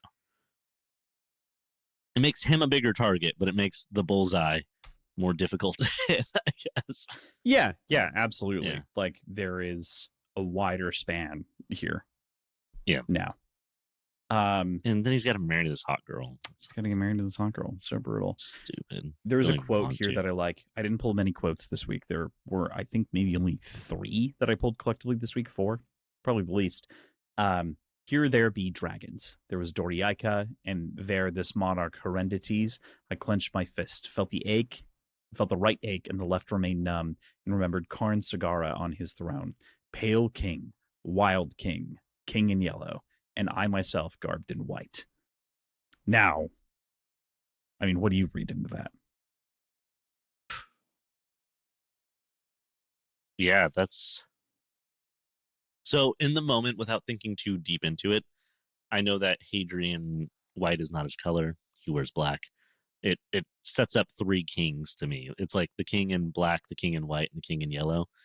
And right now it kind of shows Hadrian as like almost a pretender to the white. Sure. Yeah. But I didn't read too far past that. I was like, man, colors come up a lot in this. More than you'd expect. Yeah. Yeah. I do love king in yellow though, just like as a moniker for somebody. Of course. Fucking rad. Yeah. Pale king, Doriaika, wild king, this monarch perhaps, and then king in yellow, of course, being our Karn Sagara that we've known well before.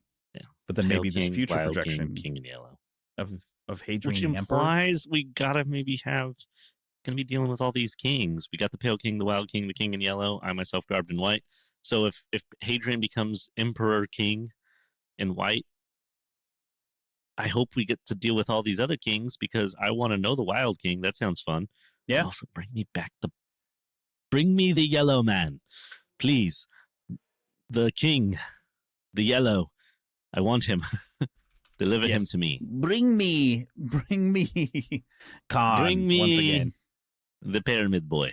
Yeah, pyramid boy. We like him. Snap, snap. And girl now. And girl. Boy and girl. Yeah. Both. Yes.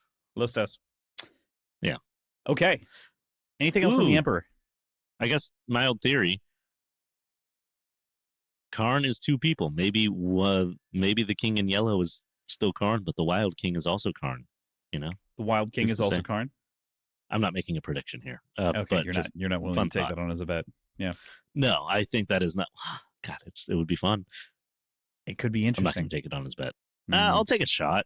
I'm going to be wrong, but it's not like I hate alcohol. Yeah, we're gonna bet a shot on this. Yeah, we generally bet a drink. For the record, you're betting a shot on this. I'll bet a shot. All right, so you're saying Kalen Herendites is one of the Karns. One of the Karns, and specifically at odds with the other Karn. At odds with the other Karn and the Wild King in context against pale, wild, yellow, and white. Yeah. Cool. Fair enough? I don't know. If I'm wrong, I take a shot. If I'm right, that's sick as hell. So. I take a shot. Yikes. Yeah. Yeah. Well, I'll probably still take one because that's cool. Yeah. I mean, fair enough. Yeah. Cool. Anything else you want to bring up about this excellent chapter? Oh, it's a wonderful chapter. Confirmation directly from the Emperor that Hadrian was meant to fail. Like, there's no more consideration about it. Yes, that is true. There is this. It had been winking and nudging, but now instead, at the very end, it was like worst case. Expected case, you failed. Best case, this happened. So yeah, and he's like, "Hey, people want to get rid of you. I don't." So we get confirmation, at least spoken, whether we believe or not. Mm-hmm. But we get confirmation that it wasn't the emperor himself that was after Hadrian, but it was advisors. We do get confirmation that people were after Hadrian. We do get confirmation that people do want him out of the way or disposed of. We do get confirmation that he was meant to fail, and we do get confirmation that the emperor is kind of on Hadrian's team to a degree here. More than standard. Yeah. So interesting. A bunch of confirmations all at once of things that were like already assumed, but it's nice to hear them like laid out expressly. We had presumed, right? Yeah. Yeah. All right, cool. Well, with that, we move into those things you thought unreal, which is a line from a Black Sabbath song from NIB. Oh. So, an interesting note. There's a lot of heavy metal or 80s metal references throughout this novel in particular that have been called out. We talked a little bit about one that could have been a call out last week. We talked about one or two the week before. There's just a little sprinkling each week of metal. So that said, Hadrian rushes from this moment to Volca and finds her in the hydroponics garden. There's a cool note about her implants keeping her in a more stable state than how a human sleeps, so she doesn't wake ergenically. She can also like demand from her system a shot of different sort of emotional responses. I would like to be happy now. Yeah. Bam. Nailed it. Yeah.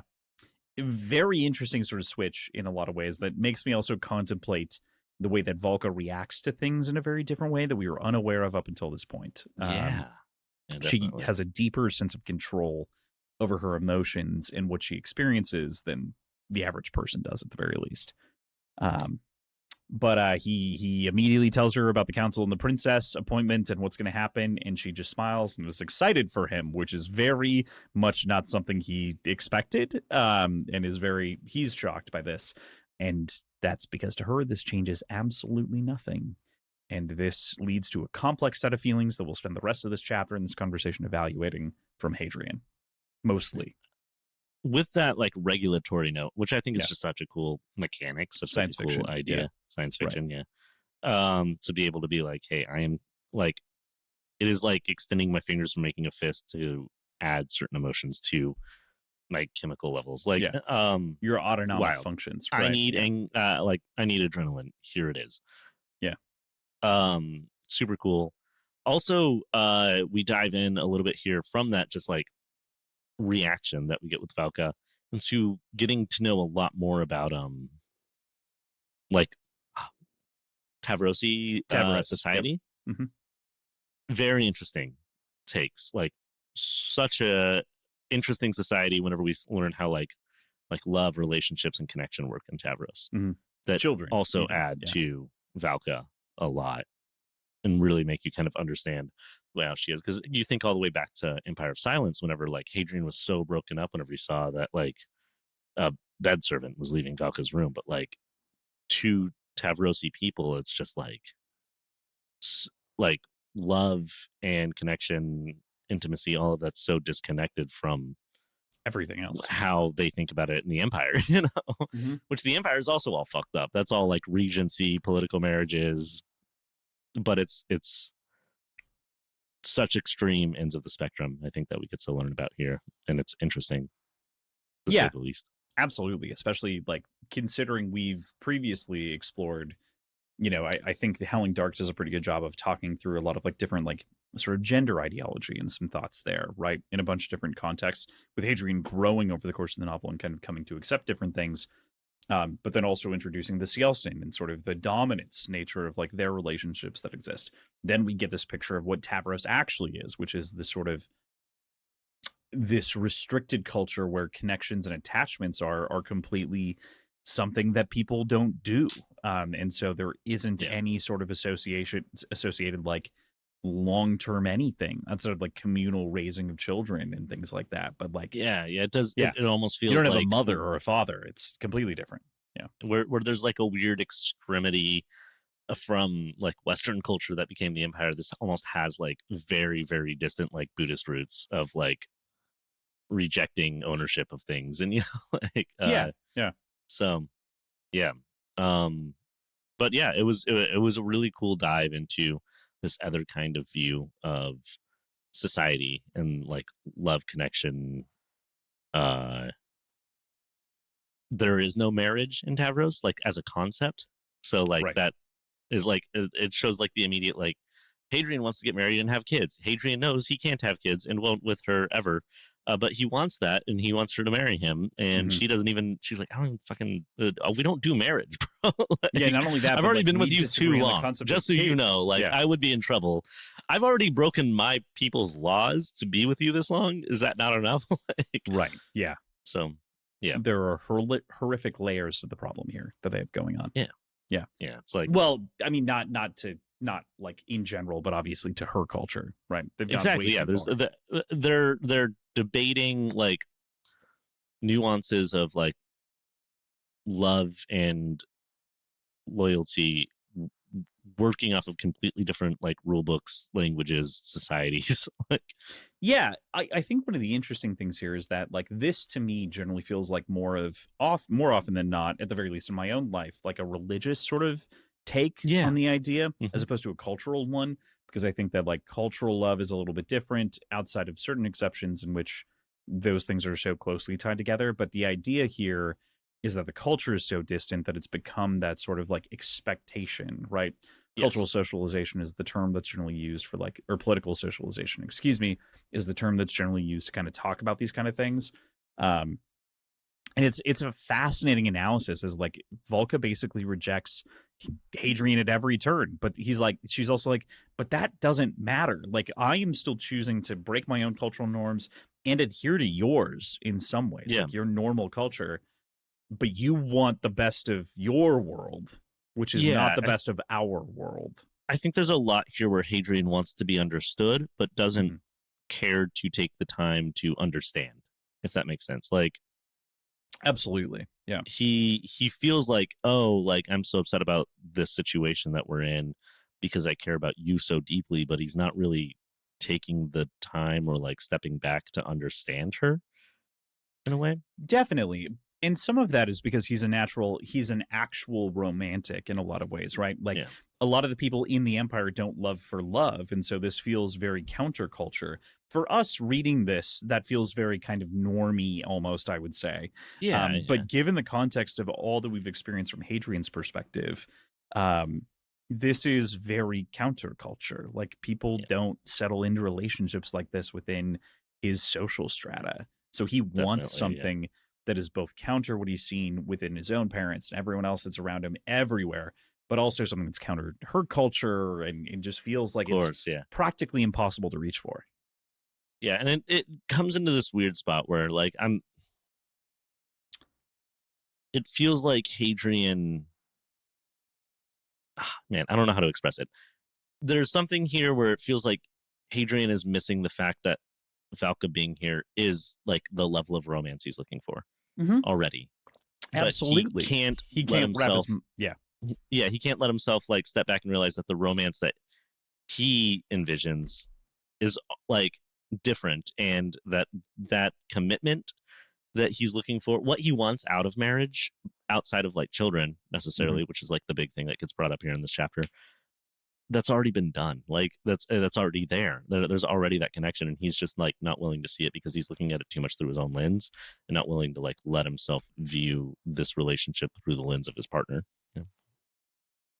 Yeah, absolutely. And it's such a tough place for him to be stuck, not for him to be stuck in, for Volka to be stuck in, because for Volka, she's like, buddy, I'm trying to meet you exactly with where your culture expects us to meet. Like I am meeting the standards there and I'm breaking my own. And you have these other things that also don't overlap with my own interests. And so that's what makes this such a compelling chapter to me is Hadrian writing this is doing such a good job conveying that like she wants to love him as much as possible. She's like, this is the ideal circumstance in so many different ways. You are powerful, you will be loved, you will have everything that you want, you can live within your empire system. And she isn't even going to get your name or your children because the emperor's children can't have children. So like, we're fine. This is exactly what I want. You Yeah. just have to grow up and accept that this is the way that it's going to be, child. Kind of. You know, Yeah. she's not saying that, Yeah. but like kind of implied. Yeah.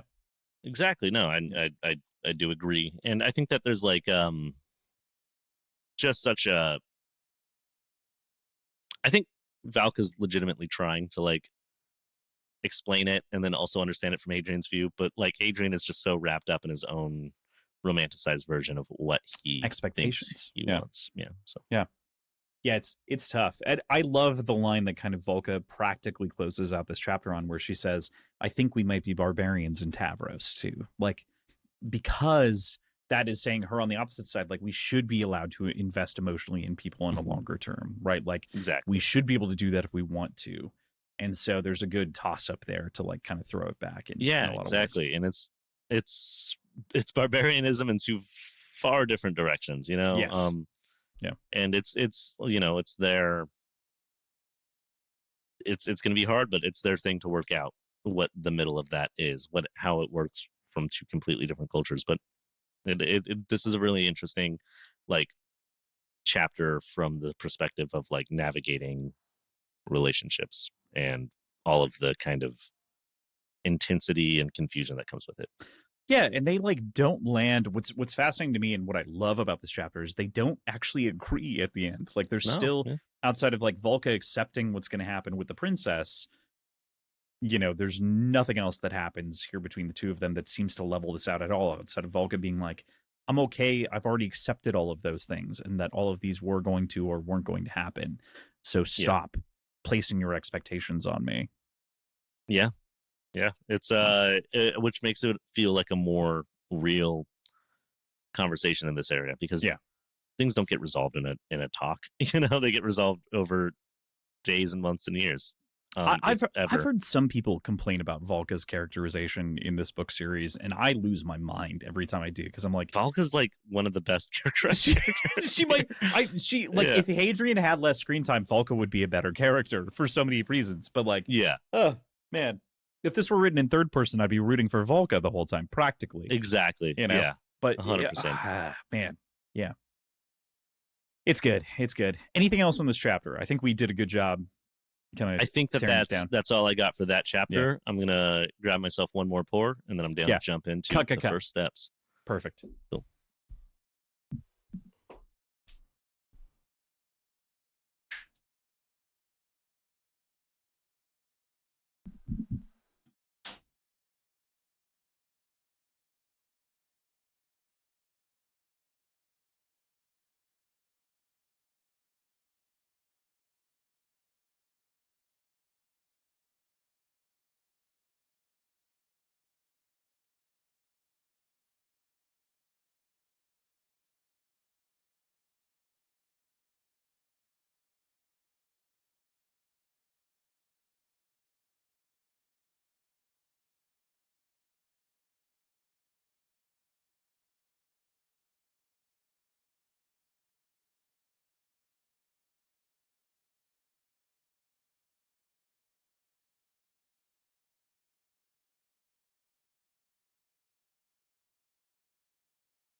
Yep. With that, we'll move to the first steps here, our final chapter of the week. We then move to an almost Regency scene once again, with Hadrian on horseback, accompanied by the princess and her coterie, variously kind of lurking around the corners of the scene. Hadrian is uncomfortable on a horse, to say the least, and I find his rationale, I should say, particularly interesting because, of course, Hadrian hates the idea of something that he can't reason with or shape to his will with his words. Yeah, Hadrian hating horses, I was like, that adds up. Like, immediately, I was like, right. Yeah, of course. Yeah, this man does not give off good vibes. No, yeah, horses need good vibes in order to. You have to have like a good relationship with your horse built on trust and energy, calmness. Hadrian doesn't. He's not a horse guy. No animal magnetism in that way. I expect nothing out of that. Meanwhile, your dog is looking adorably at you in the moment. He loves me so much. If you're watching the video right now, you can see it. If you're not, this is my dog. This is Chetney. Yeah, he's so good. He's so named good after a lovely little boy character in Campaign 3.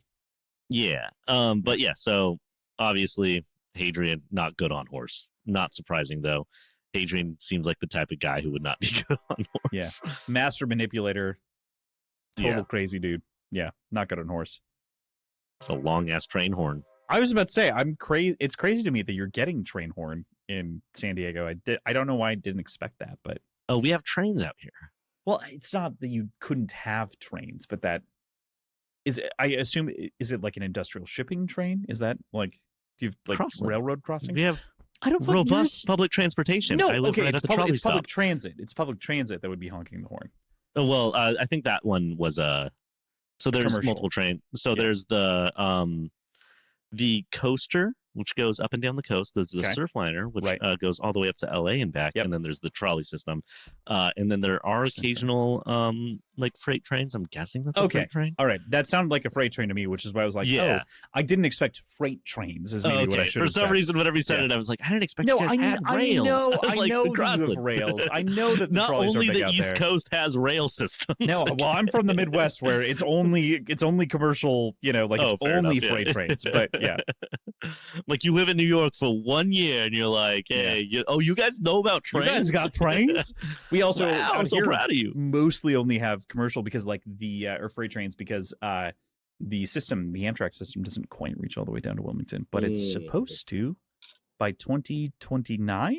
And then we should be able to go all the way up to New York. It'll be active. Yeah. Well, we're a little bit more efficient than Californian plans, but like not that much. So. Our high-speed rail is never going to happen, dude. Got him. Yeah. No, you're right, though. Yeah. But it's a great little scene here with the horses and everything else.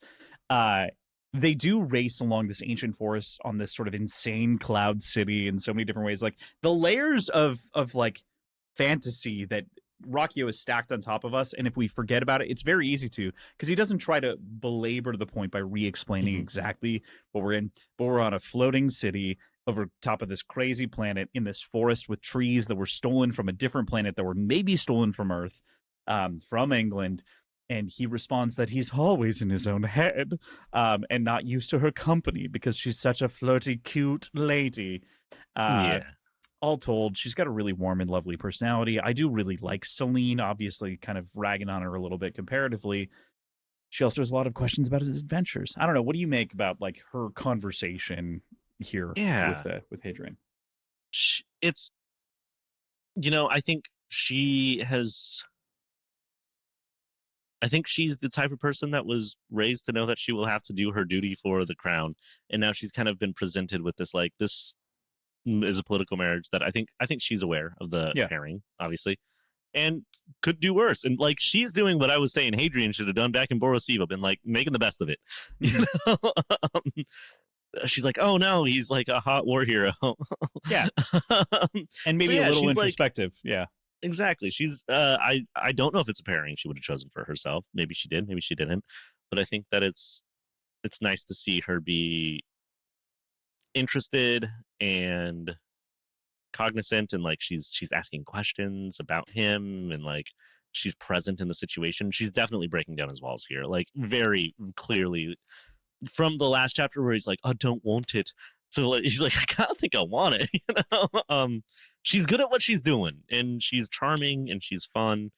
We don't get a ton of deep dive into who she is here. Right. I want to know more about her, but as far as just how she's written here in this situation, yeah, if I was Adrian, I'd be down. But yeah, right. I mean, I naturally, of course, yeah. This is the Empress's daughter. Who am I to say no to the Emperor? Right, as Hadrian might say. I do really appreciate her curiosity, right, into a lot of like Hadrian's interests. And it's not just like vapid, like, oh, no. Are the Cielsen, do they eat people? You know, like it's actually engaging in like the stories and the history that Hadrian's sharing. So yeah, exactly. She's like, you said the other day that you were like interested in being a scholiast, where you like talking about these things, then like brings in sort of the war hero angle, like pulls out some like interesting like laughs out of him, and then like brings up, while you may have been interested in like Calisulier and all these other people, I want to hear more about Karn and sort of some of those pieces. And so, you know, it's like a very clear interest in Vorgossos and some of the other layers of the story. I love his immediate response that he has, which was, he can see this for what it is in so many ways. I was meant to woo the princess with my war stories, as the old Moor once wooed Desdemona. I did not wish to be Othello, nor to meet Othello's end, nor did I desire this Desdemona. Okay, Hadrian. Okay, okay. Well, in his defense, he is always this melodramatic. Ask anyone who knows him. Right. yeah. Right. Yeah. Which we even get called out in this chapter. Yeah, he calls himself out. Right here, basically. Yeah. Are you always this? And then he's expecting dramatic, you know? So serious, and he's like, I expected dramatic. And yes, I am. Ask anyone who knows me. So, but yeah, it's I think that the first part of this chapter is the very kind of, it's laying the groundwork for the cracks in Hadrian's walls towards this person, in my opinion. I think it would be hard not to be charmed here. Right. It sets up this relationship nicely in like a very different way than like the slow setup for Valka. Like this is something where like Valka is something that will never happen, but he's infatuated with her, and then it does, and it's like this thing. Whereas this is like something that's expected, but could it blossom into something that is appreciated, you know? Yeah, this is courtship, you know? Exactly. And we get to experience this Regency style courtship, which Sun Eater has everything. It has like it has Stefan from Space SNL. Pirates. It has Stefan. It has everything. Like talk about a thing it doesn't have. Yeah.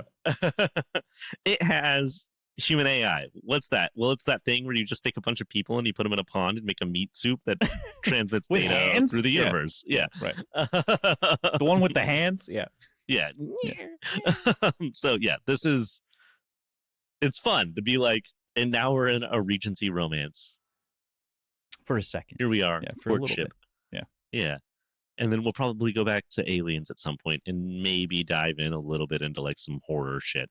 And then we'll probably back up again and then just do some philosophy for a little. That's my prediction for the back half of this book. You know, write it down. Write it down. It's a fun little twist, and this is something that like we haven't explored within Hadrian. And I think one of the most important parts to me here is that compared to Empire of Silence, it doesn't feel like Hadrian is driving the scenes. It feels like some other character is. And that's what I think that first book, and the reason that I rank it last out of the books for myself, is it feels like Hadrian is driving everything out of necessity. And I think that's because Rocchio hadn't really figured out how to do that from other perspectives within a first-person perspective, which seems difficult. But yeah, I mean, and then here, other people are able to drive the story. I think so far from what I've read, Empire of Silence is maybe the most like believable and accurate from the sense that it feels like it's being written as like an autobiography at the end of your life. Absolutely. But that makes it a worse book. You know? Right. Like it's not better for makes it chaotic. Feeling that way. It makes it chaotic. It makes it uneven, a little drifting. Howling Dark really started to hone that in, and this book is killing it on that front. It feels third person. Like it's not, but like it actually feels like a you know, it's the word I'm looking for here. When there's not one singular main character in a story. Multi POV? Yeah, but Sure. no, it's fine. Usually used in like TV shows. Yeah. Sure. Explanation. Ensemble. It's an ensemble. Yeah. It's an ensemble Got it. cast. Like it builds all these different stories. There's different things happening around Hadrian. Hadrian affects some things. Hadrian doesn't affect other things. Some things affect Hadrian. We're still seeing it through Hadrian's lens, but we're definitely feeling the world more expansively around him. And I do really like that. And this is a great chapter that shows kind of that level of growth in writing, I would say. Yeah, totally. I'm over here judging like I could write anything half as good as Empire of Silence, but still. Man, I mentioned this earlier that I talked to my dad about sort of the Americanii thing, and at the same time I went, by the way, Rocchio is like 3 months younger than I am. I don't like that. Yeah, hate it. Which means he's like 6 months younger than me. No, we're only a month apart. Oh, okay, yeah. February, January. Yeah. Fair enough. Right there. Well, then he's like 4 months younger than me. Isn't that painful? That hurts. Yeah. Yeah. Hurts a little bit. But he's an incredible writer, obviously. You know, this is a miracle in so many formats. Hadrian explains also to Selene that he mostly lives in his own head. Selene explains that he's so serious, of course. This leads then to Alexander her mentioning that Alexander said that he had a penchant for history and showing him the arch. And this arch gives us a lot of different history to lean into, both from this perspective of this triumphal arch on the hill, but also this history of old Earth, the god emperor, of whom strode through and then marched all the way to the Senate in Rome from this Arch of Titus. I mean, after being victorious against the Americanii, this is sort of this new interesting idea about being emperor that is now maybe crossing Hadrian's threshold in so many ways. There's such an interesting thing in there too, where like, first off, I was like, hey, crazy Arch history. of Titus. Yeah. I'm aware of that one. You know? Hey, I got that one. Yeah. I know what that looks like in one my head. for me. Yeah. I don't know much about it, but I know what it looks like, you know. But it is interesting that moment where Hadrian's like inner monologue is like, like there's this there's this desire almost like, and it's not like it's something he wants, but it's almost that feeling whenever you're like standing on a balcony and you're just like looking down, you're like, I could jump, you know, and it's not suicidal. Yeah. It's just like, it's there. It's like, like drifting towards you. Yeah. Right. Hadrian has this, like, I could take those steps. I could go do what the emperors do. Like, what if I just started doing it? What if I just went over there to the first steps? They'd probably shoot me. I'm not going to do that, obviously. And it's radioactive. Why would I do that? What if I did Seems like a bad time. And you kind of get like this beginning of this, like, what I assume is going to be a very long, slow feeling where Hadrian does start to feel he should maybe be the one who takes those steps. Maybe they should be made to agree. And maybe Padme's like, and who's going to do that? And he's like, you know, the scene from Star Wars Episode 2. Right. No, I'm aware. I'm aware. And you're the one to do that. There's so much. We don't need to get on this tangent too much. There's so much in the Star Wars prequels that I think is actually excellent writing. That's just 3 drafts too soon and poorly done because everyone was just telling George yes. That's one of them. That moment where it's like, it's so ham-fisted and it's so kind of clunky and it's overly melodramatic, but like, the idea that you start to see the cracks that like Anakin does actually want to be a fascist should have been explored further. And it shouldn't have been a tragedy that becomes Darth Vader and he's just like a whipped little slave boy to the Emperor. It should have been like, he does actually want to bring, you know, peace by any means to the universe. And it's fine. We don't need to get into Star Wars, but it is fun knowing that this book was written from the perspective of what if Anakin was right. Absolutely. I want to amend this perspective just slightly because I do appreciate what you brought up here. The prequels, part of the reason that the original trilogy works so well is because Marshall Lucas saved that fucking series. The wife of George Lucas, of whom they eventually were divorced, but she went in, she was like, so many great ideas, you're not telling a cohesive story, changed and edited so many things. They then were divorced after basically the trilogy was out. And from there, she obviously wasn't involved with anything else in the series, which I think is why the prequels suffer a lot more from an editing perspective, and they could have used a little bit of a harsher edit in some spaces. Obviously, it's hard to tell one of the most successful franchisees of all time not to do it. I do also want to say that I just found out, as I was looking this up to confirm that I heard her name, because I did that, I think it was Marisha, not Marcia, that she did pass away this year on May 27th. So cheers to Marcia shout for out, like cheers. being responsible for Marcia, one of my most foundational IPs ever. The original 3 Star Wars are what they are. They're iconic. They're culturally defining. And cheers. Cheers. And I really enjoyed the prequels. I grew up with them. Right. But in hindsight, they are just as good, even better conceptually, executed poorly. Right. Also, George Lucas only directed A New Hope, and then he directed all the prequels. He's not a good director. He's a great storyteller. Yep. He's a world building kid who ended up with he's a Rocchio, you know? Right, in so many ways. But Rocchio is doing better with it. And at the very least, we can go and say, like, Rocchio's just writing the books. He's not going on to direct the movies, right? If the movies come out, Rocchio, don't direct them. He's not going to, because he would never. And he wouldn't. But because he's a smart boy who understands that it's, you know, like, whenever you get into film production, what looks good, what sounds good, what works, like, you need to have the people that understand how to do that, which is why Empire is so fucking good. Right. Not Empire of Silence, Empire Strikes Back. Because Lawrence Kasdan did it. Yeah. Exactly. Because it takes all of what worked from Star Wars, A New Hope, if you will, and it gave it to somebody who knew how to make a fucking movie. Worth noting, I should say, Lawrence wrote the script. Larry Lawrence Kasdan wrote the script. Irvin Kershner directed the movie. Yeah. But it works so well because it's George's vision, scripted by someone who knows how to write a script, directed by someone who knows how to direct a movie. And that's to say, A New Hope is my second favorite Star Wars movie ever, and Empire is my first, and then it gets jumbled after that. Yeah. As it should be for probably everybody. A New Hope is lightning in a bottle. Incredible. Changed the game. But, like, so I don't want to take away George's kudos there, but, like... And Marisha's. That's the important note, though. And Marisha's. Part of the reality here is that Marisha did a lot of the work. So, to that point. All right. Cheers to Marisha. We did that. Yep. Marisha, thank you for giving us Star Wars. We were bummed out by the fact that you weren't there for the prequels. That's George, you're cool, man, I guess. You fired Disney, your editor, do better. and that's a problem. It's fine. Right. He sold it. He's done. Yeah, exactly. And Dave, you're doing fun stuff. It's fun. It's fun. We're all pleased at the very least. Yeah. If not mildly satisfied. Yeah. Filoni, my guy, do what you do. It's fine. It's fine. Yeah. Maybe you should just take over the animated stuff, though. I don't know. Maybe just that, and then maybe some other more creative people could do the other stuff. Or maybe like somebody who's like knows what they're doing. Yeah. We could use. I mean, man. Favreau's great, and I love Favreau to death, but maybe you and Favreau aren't the best together anymore, and you should let him do his own thing a little bit more. That could be good.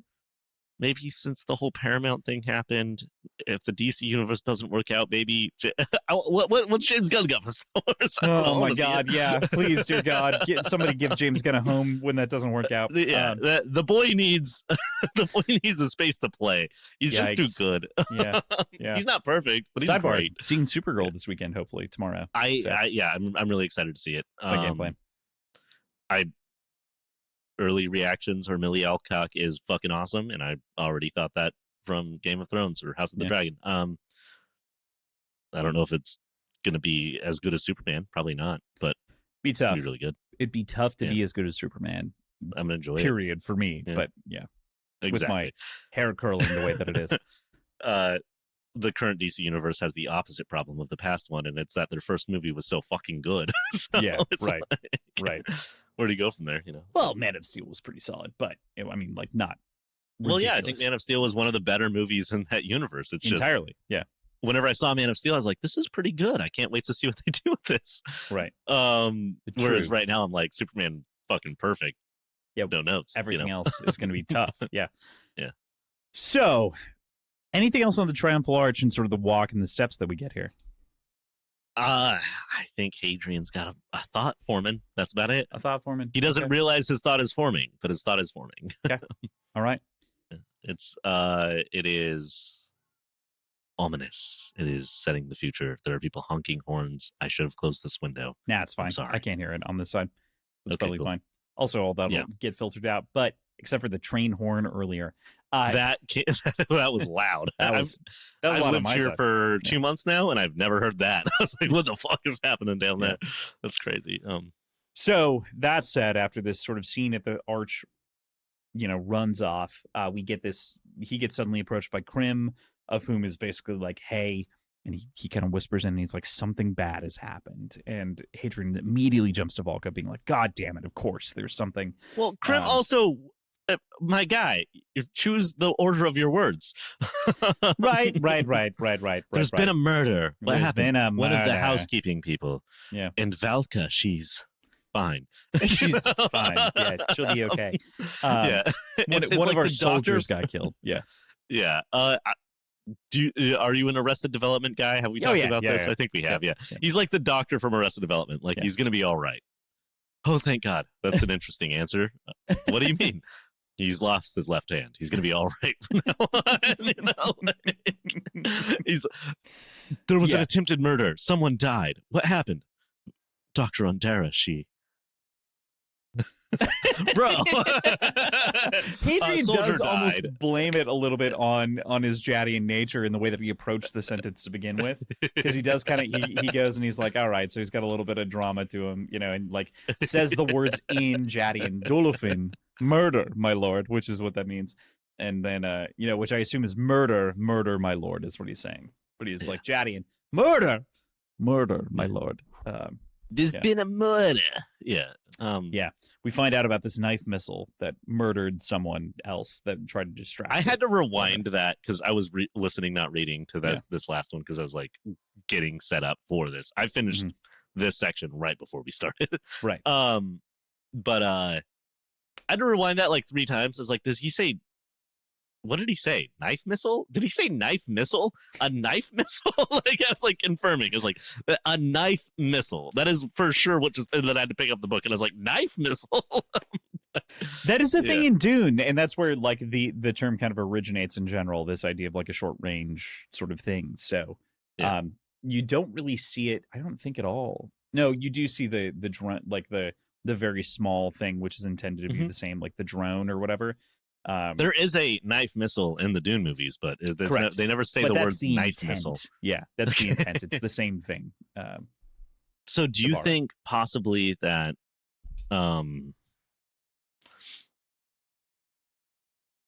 the Emperor needs Valka to die so that he can use, or is it a question of Valka dying or of Hadrian dying? Who do you think it specifically is? To overtake the Senate so that he can use the fear of Valka dying to adjust towards to find the cracks in Hadrian's armor to then bring him to the dark side. So he sent Palpatine. We're doing the Palpatine. So did he send? So next week, I wish I could remember. Reading. He sent somebody to kill Valka. So that person hired a bounty hunter to kill Valka. That bounty hunter hired another bounty hunter to kill Valka. That bounty hunter hired a drone to kill Valka. That drone gave worms to kill Valka. Just 18 steps of removal. Importantly, do you think it was similar? If we're going with proper names, it was Zam Wessel. That was the one of whom brought the clone, not the clone, but the shapeshifter. But I don't know, man. We'll figure it out next week, right? Yeah. How many degrees of separation from the person who actually wanted to kill Hadrian were there? And how many bounty hunters hired bounty hunters, hired a drone, hired worms? I think more importantly, this poses the question of, was this intended for Hadrian or Valka? Did they want to kill the half-mortal, or did they want to kill the Tavrosi witch? Yeah. Hadrian, at the end of this chapter, thinks it was for him. Yeah. Or actually, I think at the first words of the next chapter, because every time I'm listening, the next chapter plays and I go, no. A little bit. Yeah, so literally the next chapter, I think the first words are like, it was meant for me.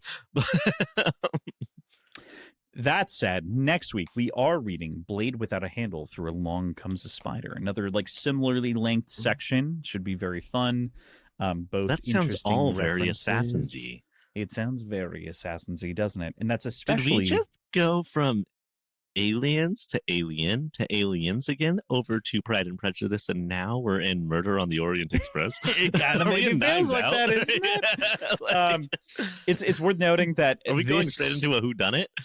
I believe this is coming out. This is either coming out before or after our Assassins Anonymous conversation, talking with Rob Hart once again about that book series. Yeah. Highly recommend you check it out. It should be a pretty good interview. We haven't recorded it yet. We're recording it in 2 days. Talking about 3 hitmen and a baby. So part of that will be spoiler free, of course. We're 2 days away. I'm pretty close to the end. Where are you at? I'm 100 pages in. So I'm not close, but my plan is to read it all tomorrow. So I'm very excited. As of right now. Yeah. Dear listener, I've loved all of these books. They're fantastic. Like, they're really, really fun, solid reads that are like, I haven't had this much fun with like sci-fi or fantasy.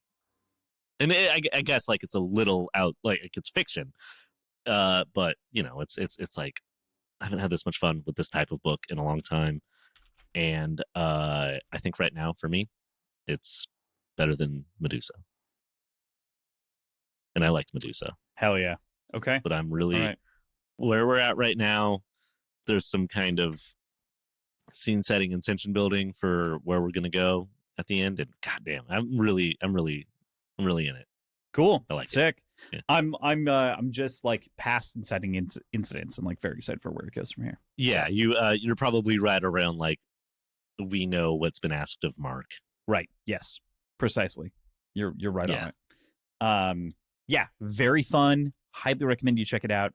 Again, 3 Men and a Hitman and a Baby by Rob Hart. Either again based on release schedule, the week before this or the week after. Definitely check it out though. And if you haven't read any of the Assassins Anonymous book, you could pick this one up first. But I do think so far, even for me, it's the most 100%. Impacted by spoilers from the first book at the very least. And I don't know about Medusa. Where Cross hasn't gotten heavily impacted by spoilers from Medusa as well. Okay. They should be read in order. These books should be read in order. You can read them out of order. It gives you the information you need. There's not a bad read in here. They're short. Have fun. Read the books, baby. Yeah. Why sell yourself short when you could read all the books? You could read all 3 in the time of half of this entire book. You could read all 3 in a weekend. Like, even if you're not like a big reader person, you could read all 3 in a weekend if you chose to. Without a doubt. Fantastic books. They're like, and I mean this because of length, not because of content. They're like perfect airplane books. If you have a flight coming up, grab the Assassins Anonymous series and just plow through that shit. Also, often one of the 3 is available, at the very least when I've been traveling, and I travel frequently for work. The first 2 have been readily available on and off in most airports. So check it out. It's grab easy. They fucking rip.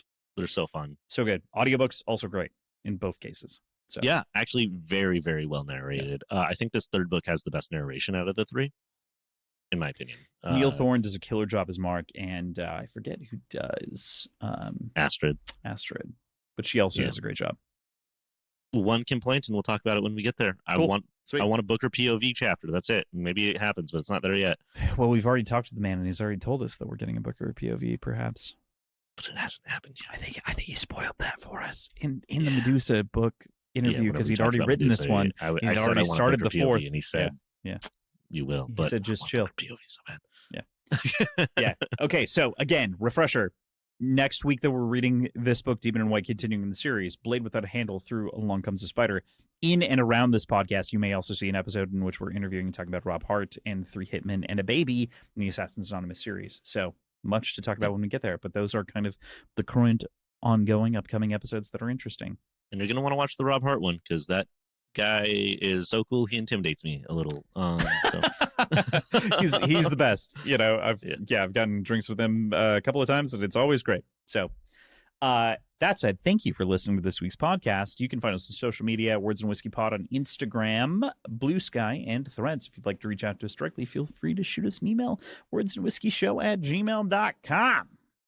Also, we talk about a lot of things all the time. A lot of that gets cut into Devil's Cuts, which you can catch us talking about Legend of Vox Machina. You can catch us talking about emo music. You can probably catch us talking about anything else. More House of the Dragon.